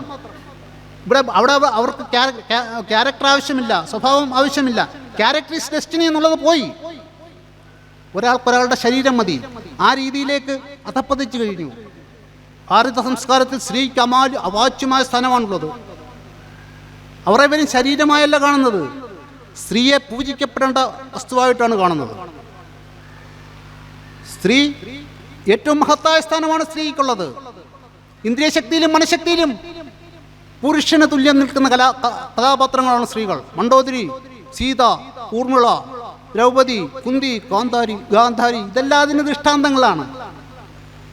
സ്ത്രീഹത്യയും സ്ത്രീപീഡനവും ശാസ്ത്രം അനുവദിക്കുന്നില്ല. ഒരു പുരുഷനെ ഏറ്റവും കൂടുതൽ ബഹുമാനിക്കുന്ന ആരെയാ? സ്ത്രീയെയാണ്, അവൻ്റെ അമ്മയെ. Respect your mother, she's God. നമ്മളോട് നേരിട്ട് സംസാരിക്കുന്ന ഒരു ദൈവമേ ഉള്ളൂ, അതാണ് അമ്മ. അത്ര വലിയ സ്ഥാനമാണ് നമ്മൾ ഭാരതീയർ കൊടുത്തിരിക്കുന്നത്. പിതാരക്ഷിത ശൈശവേ, ഭർത്താ രക്ഷിത യൗവനെ പുത്രോ രക്ഷിത വാർദ്ധക്യേ ന സ്ത്രീ സ്വാതന്ത്ര്യം അർഹത. അവസാനത്തെ വാചകം അവർക്ക് ഇഷ്ടപ്പെട്ടില്ല. ന സ്ത്രീ സ്വാതന്ത്ര്യം അർഹത എന്ന് പറഞ്ഞത് അവർ മനുസ്മൃതി എടുത്ത് കത്തിച്ച് കളഞ്ഞു. സ്ത്രീകൾ ഉന്മാദിനികളെ പോലെയാണ് സ്ത്രീകൾ. അത് ഏറ്റവും പുരാതന ഗ്രന്ഥം പറയാം, ഏറ്റവും പുരാതനം, ഇപ്പോഴത്തേക്കുമല്ല. അവർച്ചനം ക്ഷാപ്യവർഷണം ച ദേവോന ജാനാതി കുതോ മനുഷ്യ അശ്വപ്ലവം ച അമ്പുദീകർജിതോ അവർഷണം ച പ്രതിവർഷണം ച സീനാം ചിത്തം പുരുഷസ്യ ഭാഗ്യം ദേവോന ജാനാതി കുതോ മനുഷ്യ എന്നാണ് പറഞ്ഞിരിക്കുന്നത്. അശ്വപ്ലവം, കുതിര ഓടിപ്പോകുമ്പോൾ എത്ര കുളമ്പടികൾ വെച്ചു എന്നോ. അമ്പതി ഗർജിന, അമ്പോതി എന്ന് വെച്ച് കഴിഞ്ഞാൽ സമുദ്രം, സമുദ്രം എത്ര തിരമാലകൾ അടിച്ചു വന്നു പറയാൻ ആർക്കൊക്കത്തില്ല, ദൈവത്തിനൊക്കത്തില്ല. പിന്നല്ലേ മനുഷ്യൻ പറയുന്നത്. അതാണ് അശ്വപ്ലവഞ്ച അമ്പതി ഗർജിതോ അവർഷണം ച പ്രതിവർഷണം ച. മഴ എപ്പോൾ തോരുവന്നോ മഴ എപ്പോൾ പെയ്യുമെന്നോ പറയാൻ ആർക്കൊക്കത്തില്ല, ദൈവത്തിനൊക്കില്ല. പിന്നല്ലേ മനുഷ്യൻ. ഈ കാലാവസ്ഥാ നിരീക്ഷണ കേന്ദ്രമൊക്കെ എൻ്റെ ഓർമ്മയിലുണ്ടായത്. ശ്രീനാം ചിത്തം പുരുഷസ്യ ഭാഗ്യം. സ്ത്രീയുടെ മനസ്സിനെ കുറിച്ച് പറയാനൊക്കത്തില്ല. പുരുഷനെ നമുക്ക് എവിടെയും നിലയ്ക്ക് നിർത്താം, സ്ത്രീയെ പറ്റില്ല. ഇന്ദിരാഗാന്ധി അയൺ ലേഡി, ഇവർക്ക് വനിതയാണ്. ഇന്ദിരാഗാന്ധിയുടെ ക്യാബിനറ്റിൽ ഒരു സ്ത്രീയെ ഉള്ളായിരുന്നു, ഒരു പുരുഷനെ ഉള്ളായിരുന്നു. ഇന്ദിരാഗാന്ധിയുടെ ക്യാബിനറ്റിൽ ഒരു പുരുഷനെ ഉള്ളായിരുന്നു. അതാണ് ഇന്ദിരാഗാന്ധി. അപ്പോൾ ഇന്ദിരാഗാന്ധിയുടെ ശക്തി, സ്ത്രീയുടെ ശക്തി മനസ്സിലായല്ലേ? അതാണ് ശ്രീനാം ചിത്തം പുരുഷസ്യ ഭാഗ്യം. ജയലളിത, മായാവതി, മമതാ ബാനർജി, ഇതൊക്കെ ഉദാഹരണങ്ങളാണ്. അത് ശ്രീനാം ചിത്തം പുരുഷസ്യ ഭാഗ്യം. പുരുഷന്റെ ഭാഗ്യത്തെക്കുറിച്ചും പറയാനൊക്കത്തില്ല. വെറും നാണം കുണികളായി അമ്മയുടെ മുണ്ടിൻ്റെ കോന്തലയെ പിടിച്ചുകൊണ്ട് നടന്ന ചെക്കന്മാർ, പയ്യന്മാർ ആരായിത്തീരും? മഹാപുരുഷന്മാരായിത്തീരുന്നുണ്ട്. അമ്മയുടെ മുണ്ടിൻ്റെ കോന്തലയൊക്കെ പിടിച്ചുകൊണ്ട് അരി അടുപ്പത്തിട്ട് തിളയ്ക്കുന്നത് നോക്കിയിരുന്ന ആളാണ് ജെയിംസ് ബോണ്ട്. പോടാൻ തള്ള ഓടിച്ചാലും പോകത്തില്ല. അങ്ങനെ ഇരുന്ന ജെയിംസ് ബോണ്ട് എന്ത് ചെയ്തു? ആവി എഞ്ചിൻ കണ്ടുപിടിച്ചു, സ്റ്റീം എഞ്ചിൻ കണ്ടുപിടിച്ചു. Thomas Alva Edison, let us start from the ashes. ഒരു ദിവസം കുട്ടി സ്കൂളിൽ നിന്ന് വന്നപ്പോൾ പോക്കറ്റിൽ ഒരു എഴുത്തിരുന്നു. ആ എഴുത്തെടുത്ത് അമ്മയെടുത്ത് വായിച്ചപ്പോൾ അതിലെന്താ എഴുതിയിരിക്കുന്നത്? ഈ കുട്ടി ഒരു മന്ദബുദ്ധിയാണെന്ന്. ഇതിനെ ഇവിടെ പഠിപ്പിച്ചു കഴിഞ്ഞാൽ മറ്റു കുട്ടികൾ മന്ദബുദ്ധികളായി പോകുന്നു, അതിനാൽ ഇനി ഇതിനെ ഇങ്ങോട്ട് അയക്കണ്ട എന്നുമാണ് എഴുതിയിരിക്കുന്നത്. തള്ള ഇതെടുത്ത് വായിച്ചു നോക്കി കഴിഞ്ഞപ്പം മകൻ തിരക്കി ഇതെന്താണെന്ന്, ഈ എഴുത്തിൽ എന്താ എഴുതിയിരിക്കുന്നതെന്ന് മകൻ തിരക്കി. തള്ള ഒരു ഉമ്മ കൊടുക്കുമായിരുന്നു. അപ്പം മോന് അമ്മ ഒരു ഉമ്മ കൊടുത്തിട്ട് പറഞ്ഞു, മോനെ പഠിപ്പിക്കത്തക്ക പരിജ്ഞാനമുള്ള അധ്യാപകർ ആ സ്കൂളിലില്ലെന്നും അതുകൊണ്ട് മോൻ ഇനി അങ്ങോട്ട് ചെല്ലണ്ട എന്നാണ് അവർ എഴുതിയിരിക്കുന്നതെന്ന് പറഞ്ഞു. മോൻ വിഷമിക്കണ്ട, മോനെ അമ്മ പഠിപ്പിച്ചോളാമെന്ന് പറഞ്ഞു. അതാണ് Thomas Alva Edison. Let us start from the ashes. ചാരത്തിൽ നിന്ന് തുടങ്ങിയവൻ. 1000-ലധികം കണ്ടുപിടുത്തങ്ങൾ. 84-ാമത്തെ വയസ്സിൽ മരിക്കുമ്പോൾ ലോകത്തിലുള്ള സകല വൈദ്യുത ദീപങ്ങളും അണച്ച് അദ്ദേഹത്തെ ആദരിച്ചു. അതാണ് പുരുഷസ്യ ഭാഗ്യം. ന്യൂട്ടൺ മാതാവിൻ്റെ ഗർഭത്തിൽ കിടന്നപ്പോൾ തന്നെ അച്ഛൻ മരിച്ചുപോയി. ജനിക്കും മുമ്പേ അച്ഛൻ മരിച്ചുപോയി. ജനിച്ച് 3 വയസ്സായപ്പം അമ്മയെ ഉപേക്ഷിച്ചിട്ട് അമ്മ മറ്റാരുടെ കൂടെ പോയി. അമ്മയും ഉപേക്ഷിച്ചു പോയി. പിന്നെ വല്യമ്മയാണ് വളർത്തിയത്. വല്യമ്മ വളർത്തിയപ്പം സ്കൂളിൽ നിന്നുള്ള റിപ്പോർട്ട് എന്തുവാ? ഇനാക്റ്റീവ്, ഐഡിൽ, അലസൻ, മഹാമണ്ഡൻ, ഒരു പള്ളിക്കൂടം പിയൂണ് പോലും ആകാൻ യോഗ്യതയില്ലാത്തവൻ എന്നാണ് സ്കൂളിൽ നിന്നുള്ള റിപ്പോർട്ട്. വല്യമ്മ വിചാരിച്ചു, യവൻ വല്ല കുറച്ച് കൃഷിസ്ഥലമൊക്കെ ഉണ്ട്, യവൻ വല്ല കൃഷി വല്ലതും ചെയ്ത് അവിടെ പോയി കൃഷി ചെയ്ത് ജീവിച്ചോളൂ എന്ന് വിചാരിച്ചു. പക്ഷേ യവൻ കൃഷിഭൂമിയിലേക്ക് തിരിഞ്ഞു നോക്കിയ പോലും ഇല്ല. എപ്പോഴും ദുഃഖിച്ചുകൊണ്ട് എവിടെയും ഇരിക്കും. അതാണ് സർ ഐസക് ന്യൂട്ടൺ. ലോകചരിത്രത്തിൽ സമുന്നതമായ സ്ഥാനം, ആധുനിക ശാസ്ത്രവിദ്യയുടെ ഉപജ്ഞാതാവ്. അതാണ് ഐസക് ന്യൂട്ടൺ. അതാ ശ്രീനാം ചിത്തം പുരുഷന്റെ ഭാഗ്യത്തെക്കുറിച്ച് പറഞ്ഞേ. പുരുഷൻ ഇങ്ങനെ ഇരുന്ന പുരുഷന്മാർ ആരായി തീർന്നത്? അതാ പുരുഷസ്യ ഭാഗ്യം. ഇതിനെക്കുറിച്ച് ആർക്ക് പറയാനൊക്കത്തില്ലെന്ന്? ദൈവത്തിന് പറയാനൊക്കത്തില്ലെന്ന്. അതാ മാക്സിം ഗോർക്കിയെ വീട്ടിൽ പോലും അവഗണനയാണ്. വീട്ടിൽ പോലും വേറെ കൃത്യമാണ്, അമ്മയ്ക്ക് പോലും വേറെ കൃത്യം. അതാണ് മാക്സിം ഗോർക്കി. ആരെയും വിരുന്നുകാരെ ആരെയും മോനെ കാണിക്കത്തില്ല. മറ്റ് മിടുക്കരായ കുട്ടികളുണ്ട്, അവരെ പരിചയപ്പെടുത്തത്തുള്ളൂ. മാക്സിം ഗോർക്കിയെ പരിചയപ്പെടുത്തത്തില്ല. അധോമുഖനാണ്, കാണാൻ വലിയ സുന്ദരനല്ല. പക്ഷേ ഇവരുടെ എല്ലാം കണക്കുകൂടലുകൾ തെറ്റിച്ചുകൊണ്ട് മാക്സിം ഗോർക്കി വിശ്വസാഹിത്യകാരനായി തീർന്നു. അദ്ദേഹത്തിൻ്റെ എത്തിമാതാർ അമ്മയുടെ അവദാനങ്ങളാണ്, അമ്മയുടെ കീർത്തനങ്ങളാണ്. ലോകത്തിലെ 10 പുസ്തകങ്ങൾ എടുത്തു കഴിഞ്ഞാൽ അതിൽ മാക്സിം ഗോർക്കിയുടെ മദർ ഉണ്ടായിരിക്കും.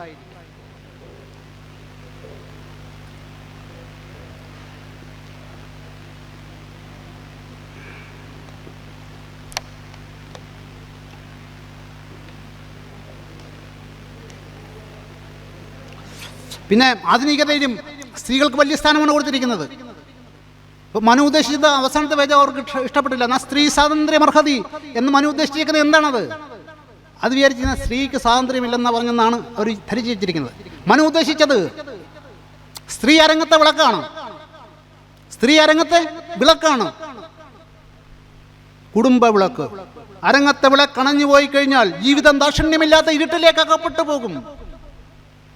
ഇതാണ് ജീവിതമെന്ന മായിക ഭൂമി. കാമിനി, മാനിനി, തരുണി, രമണി, പുരന്ദ്രി, സ്ത്രീ, ഇതെല്ലാം സ്ത്രീക്ക് പറയുന്നതാണ്. ലലന, മഹിള, അതിൻ്റെ ഒന്നും അർത്ഥവും ഞാൻ അതിനോട്ടൊന്നും പോകുന്നില്ല. അപ്പം അതാണ് മനു ഉദ്ദേശിച്ചത്. സ്ത്രീക്ക് മഹത്തായ സ്ഥാനമാണ് നമ്മളുടെ ഭാരത രാജ്യം നൽകിയിരിക്കുന്നത്. വിദേശീയരാണ് സ്ത്രീകളെ ഉപകരണമായി മാത്രം കണ്ടത്, സ്ത്രീകളെ ശരീരമായി മാത്രം കണ്ടത് വിദേശികളാണ്. അതുകൊണ്ട് ഭാരതീയ സംസ്കാരത്തെ കളഞ്ഞു കുളിക്കരുത് വിദേശത്തേക്ക് പോയവർ. നമ്മളുടെ സംസ്കാരത്തെ നിങ്ങൾ പിന്തുടർന്നുകൊണ്ടിരിക്കണം. നമ്മളുടെ സംസ്കാരത്തെ നമ്മൾ നശിപ്പിക്കരുത്. ഇവിടെ നമ്മുടെ സംസ്കാരത്തിൻ്റെ പ്രതിനിധികളായിരുന്ന ആൾക്കാരെ ഇപ്പം ഞാൻ കണ്ട്, അത് സ്ത്രീകൾ മാത്രമേ വന്നുള്ളൂ, ഒരു പുരുഷനെന്തോ ഇല്ല. അപ്പം സ്ത്രീ അചഞ്ചലമായ ശക്തിയാണ്. സ്ത്രീ ചെറിയ ശക്തിയല്ല, ഏറ്റവും വലിയ ശക്തിയാണെന്നാണ് ഞാൻ പറഞ്ഞത്. വുമൺ എന്ന് പറഞ്ഞാൽ എന്തുവാ? WOMAN, വുമൺ, വുമ്പ് പ്ലസ് മാൻ, പുരുഷനെ ഉൽപ്പാദിപ്പിക്കാൻ കഴിവുള്ളവർ. അപ്പോൾ അത്ര വലിയ സ്ഥാനമാണ് സ്ത്രീക്കുള്ളത്. ആധുനികതയിലും സ്ത്രീക്ക് വലിയ സ്ഥാനമാണ്. ആധുനിക കവികളും അത് ഉപയോഗിച്ചിട്ടുണ്ട്. വീണപൂവിലെ സുമം ആരാ? വീണപൂവിലെ സുമം സ്ത്രീയാണ്. മുല്ലപ്പൂവിൻ്റെ വാസന സ്ത്രീയുടെ ഗന്ധമാണ്. അപ്പം സ്ത്രീക്ക് വലിയ സ്ഥാനങ്ങളാണ് കൊടുത്തിരിക്കുന്നത്. കറ്റക്കാർ മൂന്തൽ മൂടിത്തല വഴി മുറ്റുമാസ്യം മറഞ്ഞു കിടക്കുന്നു, ചാരുസാരി ഒതുക്കി ചെറുചിരി ചോരും ചോരുവാ ചുറ്റു വിടർത്തവൾ, പാരം വിസ്മയമാർന്ന വിസ്താരിതത്താരയായി തെല്ലു നിന്നുമായി കണ്ണിയാൾ, ചോരച്ചെങ്കതിരഞ്ചു വരുണാംശപൂരത്താൽ മേനി മൂടി പുലർച്ചയിൽ, വണ്ടിണാ ചെന്ന് മുട്ടി വിടർന്ന ചെന്തണ്ടലർ അല്ലിക്കാട്ടി നിൽക്കും പോലെ. എന്തൊരു വർണ്ണനയാ! സ്ത്രീയെക്കുറിച്ചാണ് ഈ പറയുന്നത്. ഒരു സ്ത്രീയെ വർണ്ണിച്ചിരിക്കുകയാണ്. ഇങ്ങനത്തെ ഒരു വർണ്ണനയുണ്ടോ? അപ്പോൾ സ്ത്രീക്ക് കൊടുത്തിരിക്കുന്ന സ്ഥാനം എന്താണ്? അതില്ലാത്തായി ഒന്നുമില്ല. അത് വിവക്ഷിച്ച് തരാനുള്ള ശക്തി എനിക്കില്ല. ഷേക്സ്പിയറൊക്കെ പറഞ്ഞത് വേണേ ഞാൻ പറയാം. Cleopatra so perfumed, winds were in lovesick, her voice was ever soft, gentle, low, excellent of a woman. Cleopatra so perfumed. ക്ലിയോപാട്രയുടെ സുഗന്ധ സമൃദ്ധി മൂലം കാറ്റ് പോലും പ്രേമാത്സ്യത്തിൽ കഴിഞ്ഞു. അങ്ങനെയാണ് ഷേക്സ്പിയർ പറഞ്ഞിരിക്കുന്നത്. പിന്നെ മറ്റു വിശ്വോത്തര കവികൾ പറഞ്ഞിരിക്കുന്നുണ്ട്, May all the stars of the world hang right above her dwelling. ലോകത്തിലുള്ള എല്ലാ നക്ഷത്രങ്ങളും അവളുടെ പാർപ്പിടത്തിന് മുകളിൽ വന്ന് നിന്ന് പ്രകാശിച്ചു. അവളുടെ സൗന്ദര്യ പറയുന്നത്. ഷൈനിങ് ഓഫ് ഹർ ഐ, അവളുടെ കണ്ണുകളുടെ തിളക്കം മോർ ദാൻ സ്റ്റാർലൈറ്റ്, നക്ഷത്ര തിളക്കത്തേക്കാൾ അതിമനോഹരമായിരുന്നു. ഇങ്ങനെയൊക്കെയുള്ള വർണ്ണനകളുണ്ട്. പക്ഷേ ഇതൊന്നുമല്ല. കറ്റക്കാർ കൂന്തൽ മൂടിത്തല വഴി മുറ്റുമാസ്യം മറഞ്ഞു കിടക്കുന്നു, ചാരുസാരി ഒതുക്കി ചെറുചിരി ചോരും ചോരുവാ ചുറ്റു വിടർത്തവൾ, പാരം വിസ്മയമാർന്ന വിസ്താരിതത്താരയായി തെല്ലു നിന്നുമായി കണ്ണിയാൾ, ചോരച്ചെന്തളിരഞ്ചും അരുണാംശപൂരത്താൽ മേനി മൂടി പുലർച്ചയിൽ, വണ്ടിണാ ചെന്ന് മുട്ടി വിടർന്ന ചെന്തണ്ടലർ അല്ലികാട്ടി നിൽക്കും പോലെ. കുറഞ്ഞ വർണ്ണനയാണോ? ഒരു നീചനാരി, എങ്ങനത്തെ ഒറ്റ സമൂഹത്തിലെ ഏറ്റവും ഒരു ചണ്ടാലിയെ കുറിച്ചായി പറയുന്നത്. അപ്പൊ സ്ത്രീക്ക് വലിയ സ്ഥാനങ്ങളാണ് നമ്മൾ കൊടുത്തിരിക്കുന്നത്. അതാ ശ്രീനാംജി സിഗ്മണ്ട് ഫ്രോയിഡ്, അദ്ദേഹത്തിന് ഈ പ്രാചീന ഗ്രന്ഥങ്ങളൊന്നും അറിയത്തില്ലല്ലോ. അദ്ദേഹം സ്ത്രീയെക്കുറിച്ച് പഠിച്ചിട്ട് എന്താ പറഞ്ഞത്? സിഗ്മണ്ട് ഫ്രോയിഡ് എന്ന് വെച്ചാൽ ഫാദർ ഓഫ് സൈക്കോളജിയുടെ പിതാവ്. അദ്ദേഹം സ്ത്രീയെക്കുറിച്ച് പഠിച്ചിട്ട് പറഞ്ഞത്, സ്ത്രീ എന്തെന്ന് എനിക്ക് മനസ്സിലായിട്ടില്ല, സ്ത്രീ എന്തെന്ന് എനിക്ക് മനസ്സിലായിട്ടില്ല എന്നാണ് പറഞ്ഞത്. ഒരു നിമിഷം തരൂ നിന്നിൽ അലിയാൻ, ഒരു യുഗം തരൂ നിന്നെ അറിയാൻ. കേട്ടിട്ടില്ലേ? അങ്ങനെ അതിലൊരു പച്ച മലയാള വാക്കാണ്. അത് യേശുദാസൊക്കെ പാടിയേ ഉണ്ട്. ഇതൊക്കെ ചെറിയ ചെറിയ ആൾക്കാരെ കൊണ്ട് പാടി, വലിയ വലിയ ആൾക്കാർ പറഞ്ഞിരിക്കുന്നത് ചെറിയ ചെറിയ ആൾക്കാരെ കൊണ്ട് പെർഫോം ചെയ്യിച്ചിട്ട് അതിങ്ങനെ ജനഹൃദയങ്ങളിലേക്ക് അങ്ങനെ കടന്നു വീഴുന്നു. അല്ലാതെ ഈ ഇപ്പം ഞാൻ പറഞ്ഞ ഭാഷ പറഞ്ഞാൽ ഒന്നും ജനഹൃദയങ്ങളിലേക്ക് പോകുന്നതല്ല. അത് ഈ പിന്നെ വേറെ ജനസ്വാധീനമുള്ള ആൾക്കാർ പറയണം. ജനസ്വാധീനമുള്ള ആൾക്കാർ പറയുമ്പോൾ അവരെ അവിടെ ശ്രദ്ധിക്കും, അന്നേരം അവർക്കത് മനസ്സിലാകും. ഇപ്പം ഈ ഒരു നിമിഷം തരൂ നീലല്ലിയാൻ എന്നൊക്കെ പറയുന്നതിന് മുമ്പ് ജി ശങ്കരഗുരു പറഞ്ഞിട്ടുണ്ട്,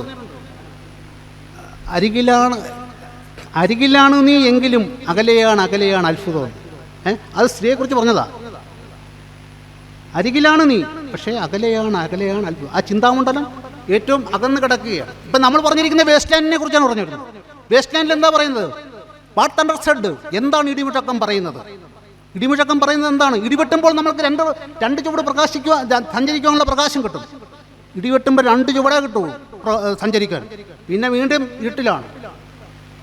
ഈ 2 ചുവട് വെച്ച് പ്രകാശത്തിൻ്റെ ഓർമ്മയിലാണ് പിന്നെ സഞ്ചരിക്കേണ്ടത്. എന്താ ഇടിമുഴക്കം പറയുന്നത്? സെൽഫ് കൺട്രോൾ എന്ന് പറഞ്ഞാൽ എന്തോ? സ്വയം നിയന്ത്രിക്കുക. ഇടിമുഴക്കം നമ്മൾ സ്വയം നിയന്ത്രിക്കുക, ഇടിമുഴക്കം പറയുന്നതാ. And sympathy, quality of compassion, ദയ കാണിക്കുക. Our university must send out batches of scientist, technicians, doctors, engineers etcetera. There is no quality of compassion. നമ്മളുടെ യൂണിവേഴ്സിറ്റികൾ വർഷം തോറും 1000-കണക്കിന് 10,000-കണക്കിന് ഡോക്ടർമാരെയും എഞ്ചിനീയർമാരെയൊക്കെ പടച്ചിറക്കി വിടുന്നുണ്ട്. പക്ഷേ എന്തില്ല? There is no quality of compassion. ദയ എന്ന് പറയുന്ന വികാരം അവരിലില്ല. കൃത്യമായി പ്രവർത്തിക്കുന്ന യന്ത്രങ്ങൾ മാത്രം. അതാണ് സെൽഫ് കൺട്രോൾ ആൻഡ് സിമ്പതി. നമ്മൾ കരുണ കാണിക്കുക എന്നാണ് ഇടിമുഴക്കം പറയുന്നത്. അപ്പം എന്നിട്ട് ഈ കൃതി അവസാനിക്കുന്നത് DA 3 വാക്കിലാണ്. DA the. ഈ വേസ്റ്റ് ലാൻഡ് എന്ന് പറയുന്ന കൃതി ലോകത്തിലുള്ള സകല യൂണിവേഴ്സിറ്റികളിലും പഠിക്കാനും പഠിപ്പിക്കാനുമുണ്ട്. ഒരിടത്തല്ല, ലോകത്ത് മൊത്തം. പക്ഷേ ഈ പ്രൊഫസർമാർക്കൊന്നും ഇത് എന്താണെന്ന് മനസ്സിലായില്ല. അവർക്ക് എന്തോന്നും പിടികിട്ടിയില്ല. അവരവർക്കാവുന്ന പോലൊക്കെ പഠിപ്പിച്ചു. അപ്പോൾ ഇത് അവസാനിക്കുന്നത് DA എന്ന് 3 വാക്കിലാണ്. DA the. അപ്പോൾ ഈ DA എന്നുള്ളത് അത് വെറും ശബ്ദപ്രയോഗമാണ്. ഇപ്പം പുഷ്പമേ അധിക തുങ്കപദത്തിൽ എത്ര ശോഭിച്ചിരുന്നൊരു രാജ്ഞി കണക്കവേ നീ, ഹ എന്നുള്ളത് ഒരു ശബ്ദപ്രയോഗം. അല്ല പ്രത്യേകിച്ച് അർത്ഥമല്ലോ ഉണ്ടോ? ഇല്ല. അതൊരു എന്ന് ഉപയോഗിച്ചിട്ടുണ്ട്. ക്ഷിതിലിഹമർത്യ ജീവിതം പ്രതിജന ഭിന്ന വിചിത്ര മാർഗമാം പ്രതിനപരസമാമതോർക്കിൽ കൃതികൾ മനുഷ്യ കഥാനുഗായികൾ. ഇതിനൊന്നും പ്രത്യേക ഈ ഹായ്ക്കോ ഒന്നും പ്രത്യേകിച്ച് ഒരർത്ഥമില്ല. എന്നാലും ഇത് കാലാതീതമാണ്. It is imperishable. ഇത് വളരെയധികം ജനഹൃദയങ്ങളിൽ നിന്ന് ജനഹൃദയങ്ങളിലേക്ക് സഞ്ചരിച്ചു കൊണ്ടിരിക്കുന്നതാണ്. ലക്ഷക്കണക്കിന് ജനഹൃദയങ്ങളിൽ നിന്ന് ലക്ഷക്കണക്കിന് ജനഹൃദയങ്ങളിലേക്ക് സഞ്ചരിച്ചു കൊണ്ടിരിക്കുന്നതാണ്. അതാണ് ഹായും എന്നൊക്കെ പറയുന്നതിൻ്റെ അർത്ഥം. പക്ഷേ ഇവിടെ ഇതുപോലൊരു ശബ്ദപ്രയോഗമാണെന്ന് പറഞ്ഞു. ഈ ദ 50-ലധികം രാജ്യങ്ങളിലെ നിരൂപകർ, ചിന്തകന്മാർ ഇവർ ഒന്നിച്ചിരുന്ന് ചിന്തിച്ച് ഈ ദാദായുടെ അർത്ഥം കണ്ടുപിടിക്കാൻ. 50-ലധികം രാജ്യങ്ങളിലെ ആൾക്കാരെന്ന് പറഞ്ഞപ്പോൾ ഒന്ന് ആലോചിച്ച് നോക്കി, ചിന്തിച്ചിരുന്നു ഈ ദാദായുടെ അർത്ഥം മനസ്സിലാക്കാൻ. അപ്പോൾ അവർ ഇത് എഴുതിയ ആളിനെ കുറിച്ച് പഠിച്ചു. എഴുതിയ ആൾ ആരാ? ക്ലാസിക്കൽ സ്കോളറാണ്. ക്ലാസിക്കൽ ലാംഗ്വേജ് എന്താണെന്ന് ഞാൻ പറഞ്ഞെന്നില്ലേ? ക്ലാസിക്കൽ ലാംഗ്വേജ് എന്ന് പറഞ്ഞാൽ മഹാസാഹിത്യ ഭാഷ. മഹാസാഹിത്യങ്ങളുടെ ഭാഷയാണ് ക്ലാസിക്കൽ ലാംഗ്വേജ്. വ്യാസന്റെ ഭാഷ, ഹോമറുടെ ഭാഷ, വെർജിലിന്റെ ഭാഷ, ഗ്രീക്ക്, ലാറ്റിൻ ആൻഡ് സാൻസ്ക്രിറ്റ്. ഇതാണ് ക്ലാസിക്കൽ ലാംഗ്വേജ്. ക്ലാസിക്കൽ ലാംഗ്വേജ് എന്താണെന്ന് നിങ്ങൾ മറക്കാതിരിക്കാനാണ് പറഞ്ഞിരുന്നത്. ഒരു തമിഴ് എഴുതുന്ന ഒരു വലിയ എഴുത്തുകാരൻ പറയും ക്ലാസിക്കൽ ലാംഗ്വേജ് തമിഴാന്ന് പറയും. കാരണം അയാൾ ക്ലാസിക്കൽ ലാംഗ്വേജ് എഴുതുകയെന്ന് പറയാനാണ്. ക്ലാസിക്കൽ ലാംഗ്വേജ് എന്താണെന്ന് മനസ്സിലാക്കുക. Classical language Greek, Sanskrit and Latin. ഇതാണ് സാൻസ്ക്രിറ്റ് ലാംഗ്വേജ്. ഇതാണ് പിന്നെ മഹാസാഹിത്യ ഭാഷ. ക്ലാസിക്കൽ കൃതികൾക്കൊരു പ്രത്യേകതയുണ്ട്. കാലഘട്ടത്തിനനുസരിച്ച് അർത്ഥം തരും. കാലഘട്ടം മാറുന്നതിന് അനുസരിച്ച് അർത്ഥതലങ്ങളും മാറിക്കൊണ്ടിരിക്കും. കാലഘട്ടത്തിനനുസരിച്ച് അർത്ഥം തരും. കാലഘട്ടം മാറുന്നതിനനുസരിച്ച് അർത്ഥതലങ്ങളും മാറിക്കൊണ്ടിരിക്കും. ഇതാണ് ക്ലാസിക്കൽ ലാംഗ്വേജിൻ്റെ പ്രത്യേകത. അതാണ് രാമം ദശരഥം വിധിമാൻ വിധി ജനകാത്മജ അയോധ്യ മടമിം വിധി ഗച്ഛതാദ് യഥാസുഖം. ഇതിനൊക്കെ 10-14 രീതിയിലുള്ള അർത്ഥങ്ങൾ പറഞ്ഞ പണ്ഡിതന്മാരെ ഞാൻ കണ്ടിട്ടുണ്ട് 50 കൊല്ലത്തിന് മുമ്പ്. പക്ഷേ അന്ന് ഞാൻ വളരെ ചെറുപ്പമായിരുന്നുകൊണ്ട് ഞാൻ അവരെയൊന്നും മൈൻഡ് ചെയ്തില്ല, അവർക്കൊന്നും വില കൊടുത്തിട്ടില്ല. അവരുടെയൊക്കെ മഹത്വം ഇപ്പോഴാണ് നമുക്ക് തിരിച്ചറിയാൻ കഴിഞ്ഞത്. നമ്മൾ വൃദ്ധനായി കഴിഞ്ഞപ്പോഴാണ് നമുക്കതൊക്കെ മനസ്സിലാക്കാൻ തുടങ്ങി. ഇവരെയൊക്കെ നേരിട്ട് ഞാൻ കണ്ടിട്ടുള്ളവനാണ്, അവരിൽ നിന്ന് കേട്ടിട്ട് പഠിച്ചതാണ് ഇതൊക്കെ. അല്ലാതെ വലിയ ഗുരുക്കന്മാരൊന്നും പ്രത്യേകിച്ച് എനിക്കൊന്നും ഇല്ല. അപ്പോൾ അതാണ്.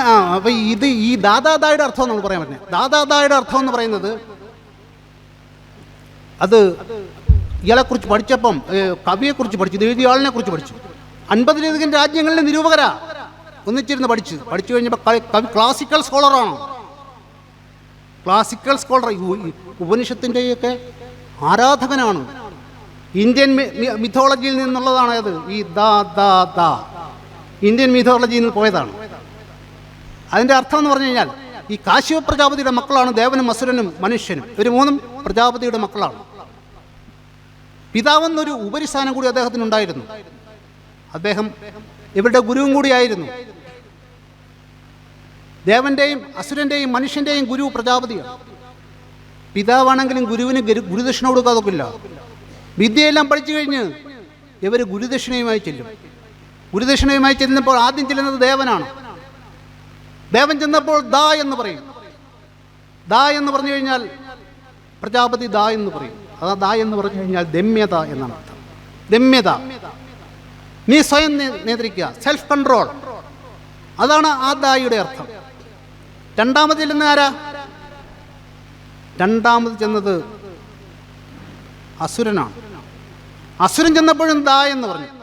ആദ്യം ചെന്നപ്പോൾ പറഞ്ഞ ദേവൻ ചെന്നപ്പോൾ ദാ എന്ന് പറഞ്ഞു. അതിൻ്റെ അർത്ഥം നീ സ്വയം നിയന്ത്രിക്കുക, നിന്റെ ഉന്നമനത്തിന് വേണ്ടി, നിന്റെ അഭിവൃദ്ധിക്ക് വേണ്ടി നീ സ്വയം നിയന്ത്രിക്കുക. രണ്ടാമത് ചെന്നത് അസുരനാണ്. അസുരൻ ചെന്നപ്പോഴും ദാ എന്ന് തന്നെ പറഞ്ഞു. ആ ദായുടെ അർത്ഥം ദയ എന്നാണ്. നിന്റെ ഉന്നമനത്തിന് വേണ്ടി, നിന്റെ ഐശ്വര്യത്തിന് വേണ്ടി നീ ദയ കാണിക്കുക എന്നാണ് അതിൻ്റെ അർത്ഥം. Quality of compassion. മൂന്നാമത് ചെന്നത് ആരാണ്? മൂന്നാമത് ചെന്നത് മനുഷ്യനാണ്. മനുഷ്യൻ ചെന്നപ്പോൾ ആ മനുഷ്യനോട് എന്താണ് പറഞ്ഞത്? ദാ എന്ന് തന്നെ പറഞ്ഞു. ദാ എന്ന് തന്നെ പറഞ്ഞു. ആ ദായുടെ അർത്ഥം ദത്ത എന്നാണ്. നീ ദാനം ചെയ്യുക, നിന്റെ ഐശ്വര്യത്തിന് വേണ്ടി, നിന്റെ അഭിവൃദ്ധിക്ക് വേണ്ടി നീ ദാനം ചെയ്യുക. ദാനം തലയിൽ കാക്കും. ദാനം എന്ന് പറഞ്ഞാൽ കൊടുക്കുന്നത് നമ്മൾ ഇരട്ടിക്കുന്ന. ദാനം കൊടുത്തു കഴിഞ്ഞാൽ ഇരട്ടിക്കുമെന്നാണ് സനാതന രഹസ്യം. സനാതനധർമ്മം എന്ന് പറഞ്ഞാൽ എന്താ? സനാതനധർമ്മത്തിൻ്റെ ഉറവിടം അനന്തമാണ്. അത് അനാദിയിൽ നിന്നാണ്. അത് മനസ്സിലാക്കാൻ കഴിഞ്ഞിട്ടില്ല ഇന്ന് വരെ ആർക്കും. കൃഷിയും കച്ചവടവും മതേതരത്വവും എല്ലാം സംഭാവന ചെയ്തത് ആരാ? സനാതനധർമ്മമാണ്. മറ്റു മതങ്ങൾ ജനിക്കുമ്പോൾ ഇതെല്ലാം ഇവിടെ ഉണ്ടായിരുന്നു. അതുപോലെ മദ്യം നിർത്തലാക്കാൻ ഓരോ ഗവൺമെൻറ്റൊക്കെ നമ്മളോട് പറയുന്നില്ലേ? അതൊക്കെ നമ്മളെ കബളിപ്പിക്കുകയാണ്. മദ്യം ഒന്നും നിർത്തലാക്കാൻ ആർക്കും ഒക്കത്തില്ല. ഒരു ജനതയ്ക്കോ ഒരു സമൂഹത്തിനോ ഒരു ഗവൺമെൻറ്റിനോ ഒന്നും പറ്റുന്ന കാര്യമില്ല. അതൊന്നും മനുഷ്യൻ കൃഷി ചെയ്ത് ജീവിക്കുന്നതിന് മുമ്പ് കണ്ടുപിടിച്ച സാധനമാണ് മദ്യം. കൃഷി ചെയ്ത് ആഹാരം കഴിക്കാൻ ഇതിന് മുമ്പ് കണ്ടുപിടിച്ചതാ അത്. തുണി എടുക്കാൻ അറിയാൻ വയ്യാത്തവനും, പല്ല് തേക്കാൻ അറിയാൻ വയ്യാത്തവനും, കുളിക്കാൻ അറിയാൻ വയ്യാത്തവനും മദ്യം ഉണ്ടാക്കാൻ അറിയായിരുന്നു. ഈ മദ്യത്തെ പൂർണ്ണമായി നിർത്താൻ ഒരു ഗവൺമെൻറ്റിനോ ഒരു സമൂഹത്തിനോ ഒരു ജനതയ്ക്കോ സാധ്യമല്ല. മദ്യത്തെ നിർത്തണമെങ്കിൽ ആര് വിചാരിക്കണം? ആ മദ്യപിക്കുന്ന ആളിൻ്റെ വിൽ പവർ, മേധാശക്തി. ഇതല്ലാതെ വേറൊന്നുമില്ല. വേറുള്ളവരെല്ലാവരും ചൂഷണം ചെയ്യാൻ വരുവാണ്. വേറെ ആര് നിർത്താമെന്നും പറഞ്ഞു വന്നാലും ചൂഷണം ചെയ്യാൻ വരികയാണ്. നിങ്ങൾ ആ മദ്യപിക്കുന്ന ആൾ വിചാരിക്കണം എനിക്കിത് വേണ്ട എന്ന് വിചാരിച്ചാൽ അത് നടക്കും. വേറെ ആരും വിചാരിച്ചാൽ നടക്കത്തില്ല. അമ്മ വിചാരിച്ചാൽ നടക്കത്തില്ല, അച്ഛൻ വിചാരിച്ചാൽ നടക്കത്തില്ല, ഡോക്ടർ വിചാരിച്ചാൽ നടക്കത്തില്ല, ആര് വിചാരിച്ചാലും നടക്കത്തില്ല. അത് മദ്യം വിൽക്കുന്ന ആൾ വിചാരിച്ചാൽ മാത്രമേ നടക്കൂ. അദ്ദേഹത്തിന് വിൽ പവർ ഉണ്ടായിരിക്കണം, അതിനുള്ള മേധാശക്തി ഉണ്ടായിരിക്കണം. അത്രേ ഉള്ളൂ. അതാണ് സനാതനധർമ്മം. His face reflects on the wine. അതപ്പോട്ട് അതൊന്നും പറയുന്നില്ല. പിന്നെ അപ്പം നമ്മൾ ഈ പറഞ്ഞു വരുന്നത് ക്ലാസിക്കൽ കൃതികളെ കുറിച്ചാണ്. രാമം ദശരഥം വിധിമാൻ വിധി ജനകാത്മജ അയോധ്യ മടവിൻ വിധി ഗച്ഛതാദ യഥാസു. രാമായണത്തിലെ ഏറ്റവും പ്രസിദ്ധമായൊരു ശ്ലോകമാണ്. അതിന് 12-14 രീതിയിലുള്ള അർത്ഥങ്ങളുണ്ട്. അതൊന്നും എനിക്കറിയത്തില്ല. എന്നാലും ഞാൻ എന്തെങ്കിലുമൊക്കെ ഒന്ന് പറയാൻ നോക്കാം. രാമം ദശരഥം. രാമൻ ആരാണ്? സുമിത്ര ചോദിക്കുന്നതാ. രാമം ദശരഥം. രാമൻ ആരാണെന്ന് നിനക്കറിയാമോ? രാമൻ പക്ഷിവാഹനായ മഹാവിഷ്ണു. അതാ ദശരഥം എന്ന് വെച്ച് കഴിഞ്ഞാൽ പക്ഷിവാഹനായ മഹാവിഷ്ണു എന്നാണ്. രാമം ദശരഥം വിധിമാൻ വിധി ജനകാത്മജ. ജനകാത്മജ ആരാ? മാ ലക്ഷ്മി. മാ എന്ന് വെച്ചാൽ ലക്ഷ്മി. മാ രമ, ലോകമാതൃക ലക്ഷ്മി. രമ എന്ന് പറഞ്ഞാൽ വിഷ്ണുവിൻ്റെ ലക്ഷ്മി. ഉമ എന്ന് പറഞ്ഞു കഴിഞ്ഞാൽ ശിവൻ്റെ ലക്ഷ്മി. പാർവതിക്കാണ് ഉമ എന്ന് പറയുന്നത്. ഈ പാർവതിയും പിന്നെ ലക്ഷ്മിയുമായിട്ട് സൗന്ദര്യ പണങ്ങളുണ്ടെന്നാണ് പറയുന്നത്. അപ്പോൾ ഒരു ദിവസം വന്നിട്ട് പാർവതി ഇരിക്കുന്നിടത്തോട്ട് വന്നിട്ട് ലക്ഷ്മി ദേവി വന്നിട്ട് ചോദിക്കും, പിച്ചക്കാരൻ ഗമിച്ചാൽ എവിടെ? പിച്ചക്കാരൻ എവിടെ പോയെന്ന്. പിച്ചക്കാരൻ ആരാ? ശിവൻ. തലയോട്ടിയും കൊണ്ട് ഭിക്ഷ എടുക്കാൻ നടക്കല്ലേ. അപ്പോൾ പിച്ചക്കാരൻ എവിടെ പോയി എന്ന് ചോദിക്കും. അപ്പോൾ പാർവതി കൊടുക്കുന്ന ഉത്തരം എന്തുവാ? ബലിമഹം തന്നെ. ബലിമഹം തന്നിൽ മഹാബലിയുടെ യാഗത്തിന് പോയേക്കോ. മഹാബലിയുടെ യാഗത്തിന് ആരാ പോയത്? ഭിക്ഷ മേടിക്കാൻ വിഷ്ണുവാ പോയത്. അവിടെ ഇട്ടുകൊടുത്തതാ. അതാ പിച്ചക്കാരൻ ഗമിച്ചാൽ എവിടെയെന്ന് ചോദിച്ചപ്പോൾ ബലിമഹം തന്നിൽ. എങ്ങനെ നൃത്തം? അടുത്ത ചോദ്യം ചോദിക്കാം, എവിടെ നിന്ന് നൃത്തം? ചുഴലക്കളത്തിൽ നൃത്തം ആടുന്നവൻ ആര്? ശിവൻ. അതാ എങ്ങനെ നൃത്തം എന്ന് ചോദിച്ചു. അപ്പോൾ അന്നേരം ലക്ഷ്മീദേവി എന്താ പറഞ്ഞു കൊടുത്ത്? അല്ല, പാർവതി പറഞ്ഞു കൊടുത്തത് മിച്ചത്തോടെ ആച്ചിമാർ തന്നെ വീട്ടിൽ. ആച്ചിമാരുടെ വീട്ടിലാണ്. ആച്ചിമാർ ഗോപസ്ത്രീകളുടെ അടുത്താണ് നൃത്തം. അത് കൃഷ്ണൻ ഇട്ട് കൊടുത്തു. എവിടെ മൃഗം? മൃഗം എന്ത് ചെയ്യുന്നു? മൃഗം കാള എന്ത് ചെയ്യുന്ന ചോദിച്ചത്. ആ പന്നി പാഞ്ഞ് ഇങ്ങ് പോയോ? പന്നി എന്ന് വെച്ചാൽ കൃഷ്ണൻ്റെ അവതാരമാണ്. പന്നി പാഞ്ഞ് ഇങ്ങ് പോയോ? എന്തേ കണ്ടില്ല മൂരിക്കിടാവിനെ? അതിൻ്റെ പശുക്കളുടെ കുട്ടികളെയും കാര്യങ്ങളും ഒന്നും കാണുന്നില്ലല്ലോ എന്ന് പറയുമ്പം പാർവതി പറയും, ഇടയൻ ചൊല്ലുമാ കാര്യമല്ല. ഇടയനാരാ? ഗോപാലൻ.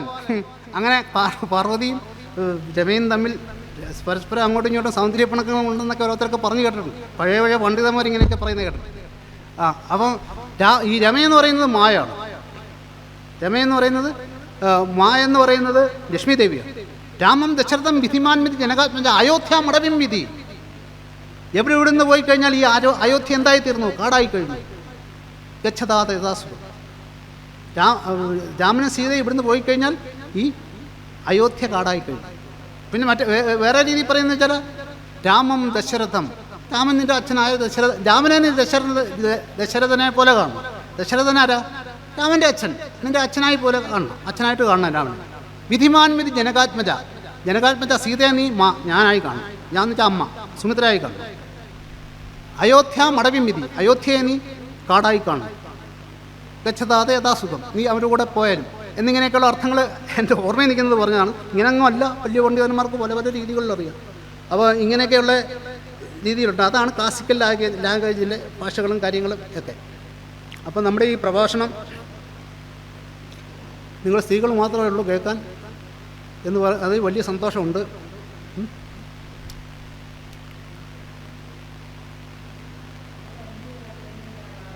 എന്തോ എത്ര ആര് വന്നാലും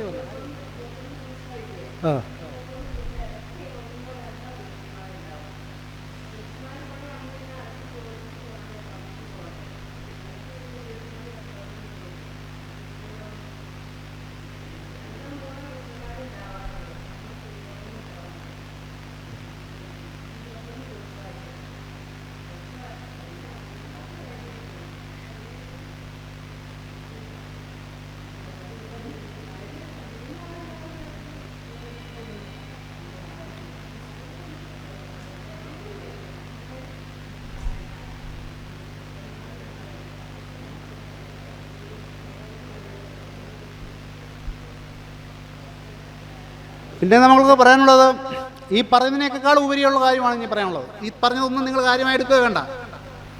ഏറ്റവും വലിയ വില കൂടിയ സ്വർണം ഇരിക്കുന്നത്, ഏറ്റവും വിലപിടിപ്പുള്ള സ്വർണം ഇരിക്കുന്നത് മനുഷ്യഹൃദയങ്ങളിലാണ്.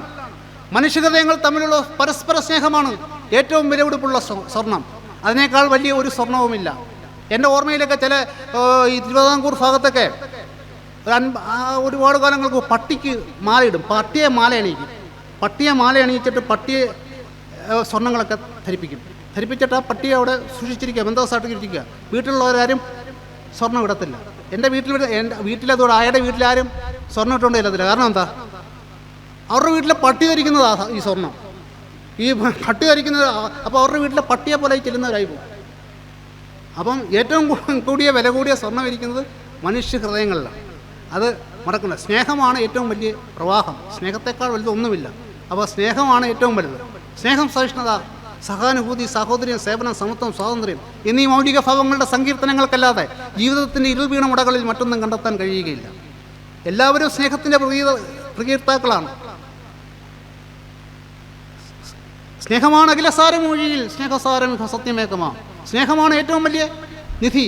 ഒരൊറ്റ മതമുണ്ടില്ലെങ്കിൽ ഉയരാൻ പ്രേമമതമല്ലോ പരക്ക നമ്മെ പാലമൃതോട്ടും പാർപ്പണ ശശിബിംബം ഭക്തിനിരാഗ ദയാദിപുസ്താൽ പരാത്മ ചൈതന്യം പലമട്ടേന്തി പാരിതിലെങ്ങും പ്രകാശമരുളുന്നു. ആഴ്വാഞ്ചേരി തമ്പ്രാക്കളിലുണ്ട്, അയ്യൻ പുലയിലുണ്ട്, ആദിത്യനിലുണ്ട്, അണുറുമിയിലുമുണ്ട് അതിന് പരിസ്ഫരണം. സ്നേഹത്തിൻ്റെ മഹത്വം പറഞ്ഞിരിക്കുന്നത് അങ്ങനെയൊക്കെയാണ്. സ്നേഹത്തിൻ്റെ അർത്ഥം വ്യസനമാണെന്ന് ഞാൻ സ്നേഹിച്ച ലോകത്ത് നിന്ന് പഠിച്ചു. സ്നേഹത്തിൻ്റെ അർത്ഥം വ്യസനം, ദുഃഖമാണെന്ന് സ്നേഹിച്ച ലോകത്ത് നിന്ന് താൻ പഠിച്ചതെന്ന് കവികൾ പറയുന്നുണ്ട്. സ്നേഹിക്കുകയില്ല ഞാൻ നോവും ആത്മാവിനെ സ്നേഹിച്ചിടാത്തൊരു തത്വശാസ്ത്രത്തെയും. ഏറ്റവും വലിയ സ്നേഹമാണെന്നാണ്. അപ്പം സ്നേഹിക്കുകയില്ല ഞാൻ നോവും ആത്മാവിനെ സ്നേഹിച്ചിടാത്തൊരു തത്വശാസ്ത്രത്തെയും എന്ന് വെച്ചാൽ ഒരു അധ്യാപകൻ ഏറ്റവും കൂടുതൽ അറിഞ്ഞിരിക്കേണ്ടത് ആ ക്ലാസ്സിലെ ഏറ്റവും മഠയനായ കുട്ടിയെയാണ്. അതാ പറഞ്ഞതിൻ്റെ അർത്ഥം അത്രയേ ഉള്ളൂ. സ്നേഹിക്കുകയില്ല ഞാൻ നോവും ആത്മാവിനെ സ്നേഹിച്ചിടാത്തൊരു തത്വശാസ്ത്രത്തെയും. സ്നേഹം, സഹിഷ്ണുത, സഹാനുഭൂതി, ഇതാണ് ജീവിത മൂല്യങ്ങൾ. ജീവിതത്തിലെ ഏറ്റവും പ്രധാനപ്പെട്ട ഘടകങ്ങൾ ഇതാണ്. ഇത് നമ്മൾ മനസ്സിലാക്കിയിരിക്കും. പരസ്പര സ്നേഹം ഉണ്ടായിരിക്കും. വർണ്ണാസ് അർലോട്ട് ബാഹുഫ്യാൻ ജാഥാ ബാഹുജാഹ. ചാതുർവർണ്ണയൊക്കെ എങ്ങനെ പറയുന്നു? ഇപ്പോൾ ഓരോരുത്തരും ഓരോ ജാതി. പണ്ട് ജാതി എങ്ങനെയാ? ഐതിരേയ ഉപനിഷത്ത് പറയുന്നുണ്ട്, നമുക്ക് ഏത് ജാതിയിലും എപ്പോഴും ആകാവുന്നത്. നമ്മളുടെ സ്വഭാവമാണ് ജാതി. സ്വഭാവം കൊണ്ടാണ് ജാതി ഇളക്കുന്നത്. നമ്മളുടെ സ്വഭാവം, സ്വഭാവം എന്ന് വെച്ചാൽ എന്താ അർത്ഥം? സ്വഭാവം എന്ന് വെച്ചാൽ എന്താ നിങ്ങളുടെ അർത്ഥം? സ്വയം ഭവിക്കുന്നത്, ആത്മാവിൻ്റെ സ്വന്തം ഭാവം, അതാണ് സ്വഭാവം. ആത്മാവിൻ്റെ സ്വന്തം ഭാവമാണ് സ്വഭാവം. ഈ സ്വഭാവത്തെ എപ്പോഴും മാറ്റിമറിക്കാൻ ആർക്ക് അധികാരമുണ്ട്? ഈ സ്വഭാവത്തെ എപ്പോഴും മാറ്റിമറിക്കാൻ ജീവന് അധികാരമുണ്ട്. ജീവന് അധികാരം, എപ്പോഴും ഈ സ്വഭാവത്തെ മാറ്റിമറിക്കാൻ അധികാരമുണ്ട്. നല്ലവൻ ചീത്തയാകും, ചീത്തയായവർ നല്ലവരാകും. അപ്പോൾ ഈ ഭാരതീയ തത്വചിന്തയുടെ ആചാര്യനായ ഉപജ്ഞാതാവായ ശങ്കരാചാര്യരോട് ചോദിച്ചു, ആത്മാനം കിം നിമിത്തം ദുഃഖം. ഭാരതീയ തത്വചിന്തയുടെ ആചാര്യനായ ശങ്കരാചാര്യരോട് ചോദിച്ചു, ആത്മാനം കിം നിമിത്തം ദുഃഖം. ഈ ആത്മാവിന് ദുഃഖം എങ്ങനെയുണ്ടായിരുന്നു? ശങ്കരാചാര്യർ എന്താ പറഞ്ഞു? ശരീരപരിഗ്രഹ, നിനക്ക് ശരീരമുള്ളത് കൊണ്ട് ദുഃഖമുണ്ടായി എന്ന് ചോദിച്ചപ്പോൾ ശരീരത്തിനോട് ശരീരം എന്ന് പറഞ്ഞാൽ എന്താ?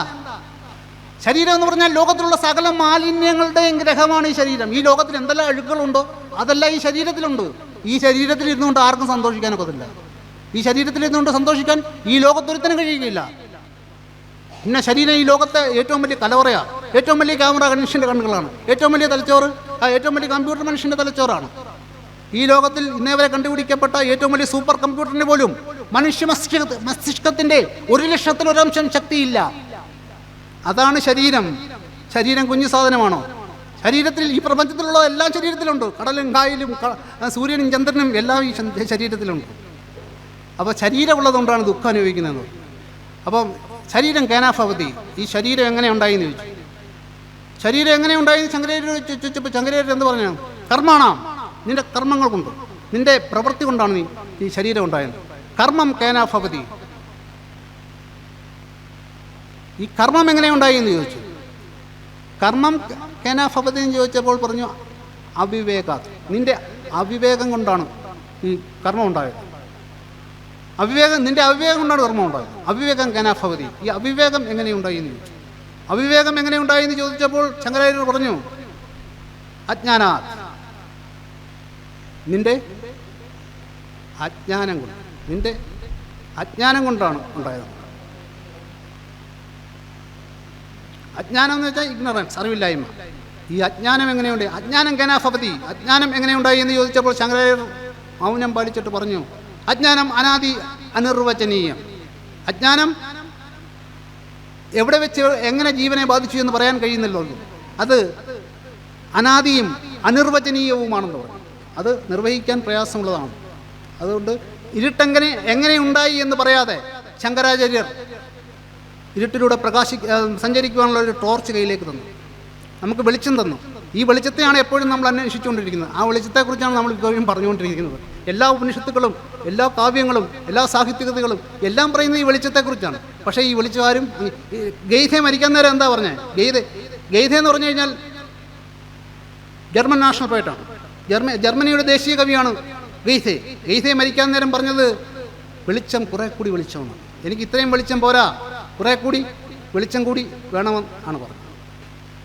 അപ്പോൾ ബഹുമാനപ്പെട്ടവരെ, ജീവിതത്തിൻ്റെ എല്ലാവിധ അഴുക്കുചാലുകളിലും സഞ്ചരിച്ച് അനേകായിരം മനുഷ്യരിൽ നിന്നും കിട്ടിയ അറിവുകളാണ് ഞാൻ നിങ്ങളുടെ സമക്ഷം അവതരിപ്പിച്ചത്. എൻ്റെ വഴികളിൽ വിളക്ക് കത്തിച്ചു നിന്നവർ ധാരാളമുണ്ട്. അവരുടെ വെളിച്ചമാണ് ഞാൻ അവതരിപ്പിച്ചത്. ഇവിടെ ഈ പ്രഭാഷണത്തിന് വേദിയൊരുക്കി തന്ന ബഹുമാനപ്പെട്ട ക്ഷേത്ര ഭരണാധികാരികളോട് എനിക്കുള്ള നന്ദിയും കൃതജ്ഞതയും പ്രകടിപ്പിച്ചുകൊള്ളുന്നു. ശ്രീ